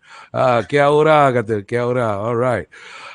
Of course, message from Casa Rauda officer, as a bystander, we do not need to do anything too extreme. Just a simple hello, friendly smile to the victim to show you care is a good start. I won't say anything much because my son also wants to take part in this. This is my son anyway. He said, seeking help is not a sign of weakness. Good. Next time you help me, okay? You help me take over. I need to go for holiday already. Do show. Okay. Sorry, I want to interject here. I think there is one question that either Nizam or Ustaz will need to answer. It's by Halima Abdul Ghani about, at 11:03. Is that always hear that no matter what, if the husband wants sex, the wife will have to give, if not masuk neraka. Bagaimana nak go about this chapter? I think that's very important because religion says you must obey your husband, but to what extent? Kita ambil undang-undang dunia dulu sebelum kita nak komen apa-apa kat kes ada pernah present orang macam ni tak? Tak boleh Okay. Ada juga. I did the case, in fact, at the Mahkamah Sharia many years ago on this, that this was actually the reason for the divorce actually. Okay. And the husband of course said that, but there's no such thing. I am entitled dari hujung rambut sampai the hujung kaki, right? So it's my right. Yeah, but the thing is this, there is also in law a couple of things. Right? One is under cerai taklik, you cannot cedera your wife. And then even under qasas, you cannot act with cruelty to your wife. So we actually did a trial, the whole hearing, where the wife had to give evidence, that how she was forced by the husband, even when she was not feeling well, even when she was tired, when she was sick. And then the husband went to court and said, it's my right. But the court gave the divorce to her, because we proved that there was cedera and cruelty. So the reply, I think is self-explanatory from what I say, is that you can quote anything you want, but as Ustaz said just now, nowhere does it say that you can hurt your wife, that you can use harm on your wife. And I think if you use that logic, right? So aren't you using excessive force if you force yourself on your wife in that sense? Of course, Ustaz may have a more deeper explanation. So, Ustaz, your comment on this? Macam mana? Ni hukum macam mana? Orang kita dia suka dua hadis. Orang lelaki dan orang perempuan dia suka dua hadis lah. Orang perempuan dia suka hadis, Nabi balik ke rumah tanya, "Ya Aisyah, ada tak makanan?" Lepas tu Nabi Aisyah kata, "Ya Rasulullah, aku tak ada masak." Lepas tu Nabi kata, "Tak apalah kalau tak masak, aku puasa." Tu orang perempuan suka hadis tu. Orang perempuan tak masak. Okey, dan orang lelaki yang ni. Orang lelaki dia suka hadis ni. Apabila seorang lelaki memanggil isterinya, kemudian isterinya tidak mau, kemudian malaikat akan turun melaknat sampai ke subuh. Itu orang lelaki hafal hadis tu siap dengan perawinya. But I tell you what, you read on the perspective of chauvinistic, you get a chauvinistic punya review. But if you read permasalahan ni daripada kacamata Zamakhsyari, daripada kacamata Ibnu Katsir, daripada kacamata ulama-ulama yang betul-betul tidak chauvinistic tetapi betul-betul moderate, you'll find that hadis tu ditanya kepada oleh seorang perempuan yang tak nak melayan suaminya. Sengaja. Faham tak? Jadi jawapan dia macam itu. Kalau sengaja, maka datanglah malaikat tak nak. Maka ulama kata, kalaulah hadis itu ditanya oleh seorang lelaki, Nabi akan jawab benda yang sama juga. Maksudnya kalau lelaki tanya, contoh, "Ya Rasulullah, isteri aku minta sexual favors. Aku malas nak layan dekat dia." Ulama kata, Nabi juga akan cakap, kalau kau lelaki, isteri minta favors, kemudian kau tak nak layan, malaikat juga turut akan melaknat kau sampai subuh. So understand that reading of hadith, the more you read, the more rich your understanding about apa tu Islam. Itu yang menjadikan apabila sebahagian orang ambil, pick, choose, suka-suka terjemahkan, akhirnya agama kita kekal chauvinistic sampai anak cucu kita. And that is religious abuse. Do not abuse the beautiful religion. Okay. So anyway, kalau problem tak boleh pakai religion, suruh belajar pun tak nak, then I guess tengok cerita Piramli sudah. Kalau dua-dua merajuk, anak kahwin 3. Kalau lu mampu lah. Kalau tak ada puasa sudah. Okay. Okay, so anyway, kita boleh seek, sebab hari ini pun banyak macam kita ada sumber-sumber, masjid dan sebagainya. Kalau not sure, Kalau suami threaten that way, bukan dia seorang dalam dunia ni yang top of the mind tu dia champion. Dia bukan ulama pun.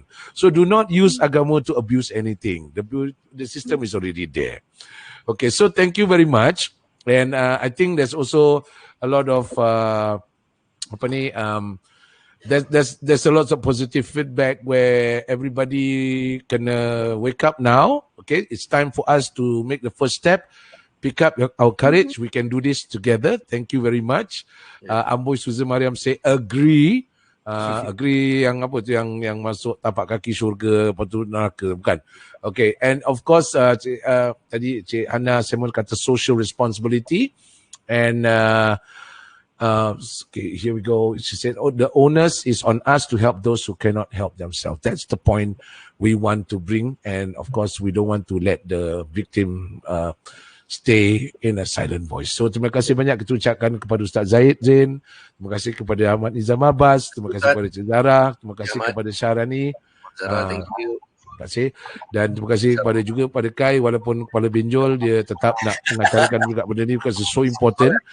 Semangat. Dan kita will not be able, like I say, we will not be able to solve problem tonight, but we are showing the highlight so that we must play our part. Dan kita tak cukup dengan satu episod. Minggu depan kita jumpa lagi, insyaAllah. Thank you very much. It is time for us to assemble Autobots. Dah tukar daripada Avengers kepada Optimus Prime. I am Optimus Prime, and I send this message to those Autobots who seek refuge amongst the stars. Autobots, let's roll out and go out and be part of this dynamic Autobots. Yeah? Thank you very much. Assalamualaikum warahmatullahi wabarakatuh. Good night, everyone. Bye.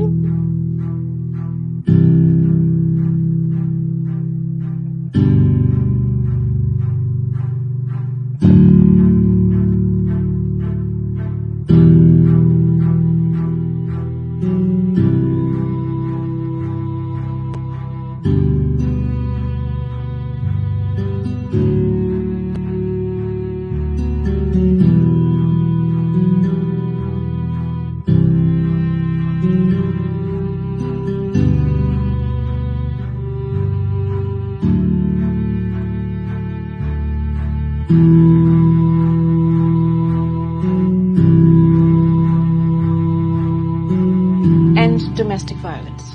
It starts with me. End domestic violence. It starts with me. End domestic violence. It starts with me. End domestic violence. It starts with me. End domestic violence. Starts with me. And domestic violence, it starts with me. End domestic violence. It starts with me. End domestic violence. Starts with me. And domestic violence starts with me. And domestic violence starts with me. And domestic violence starts with me.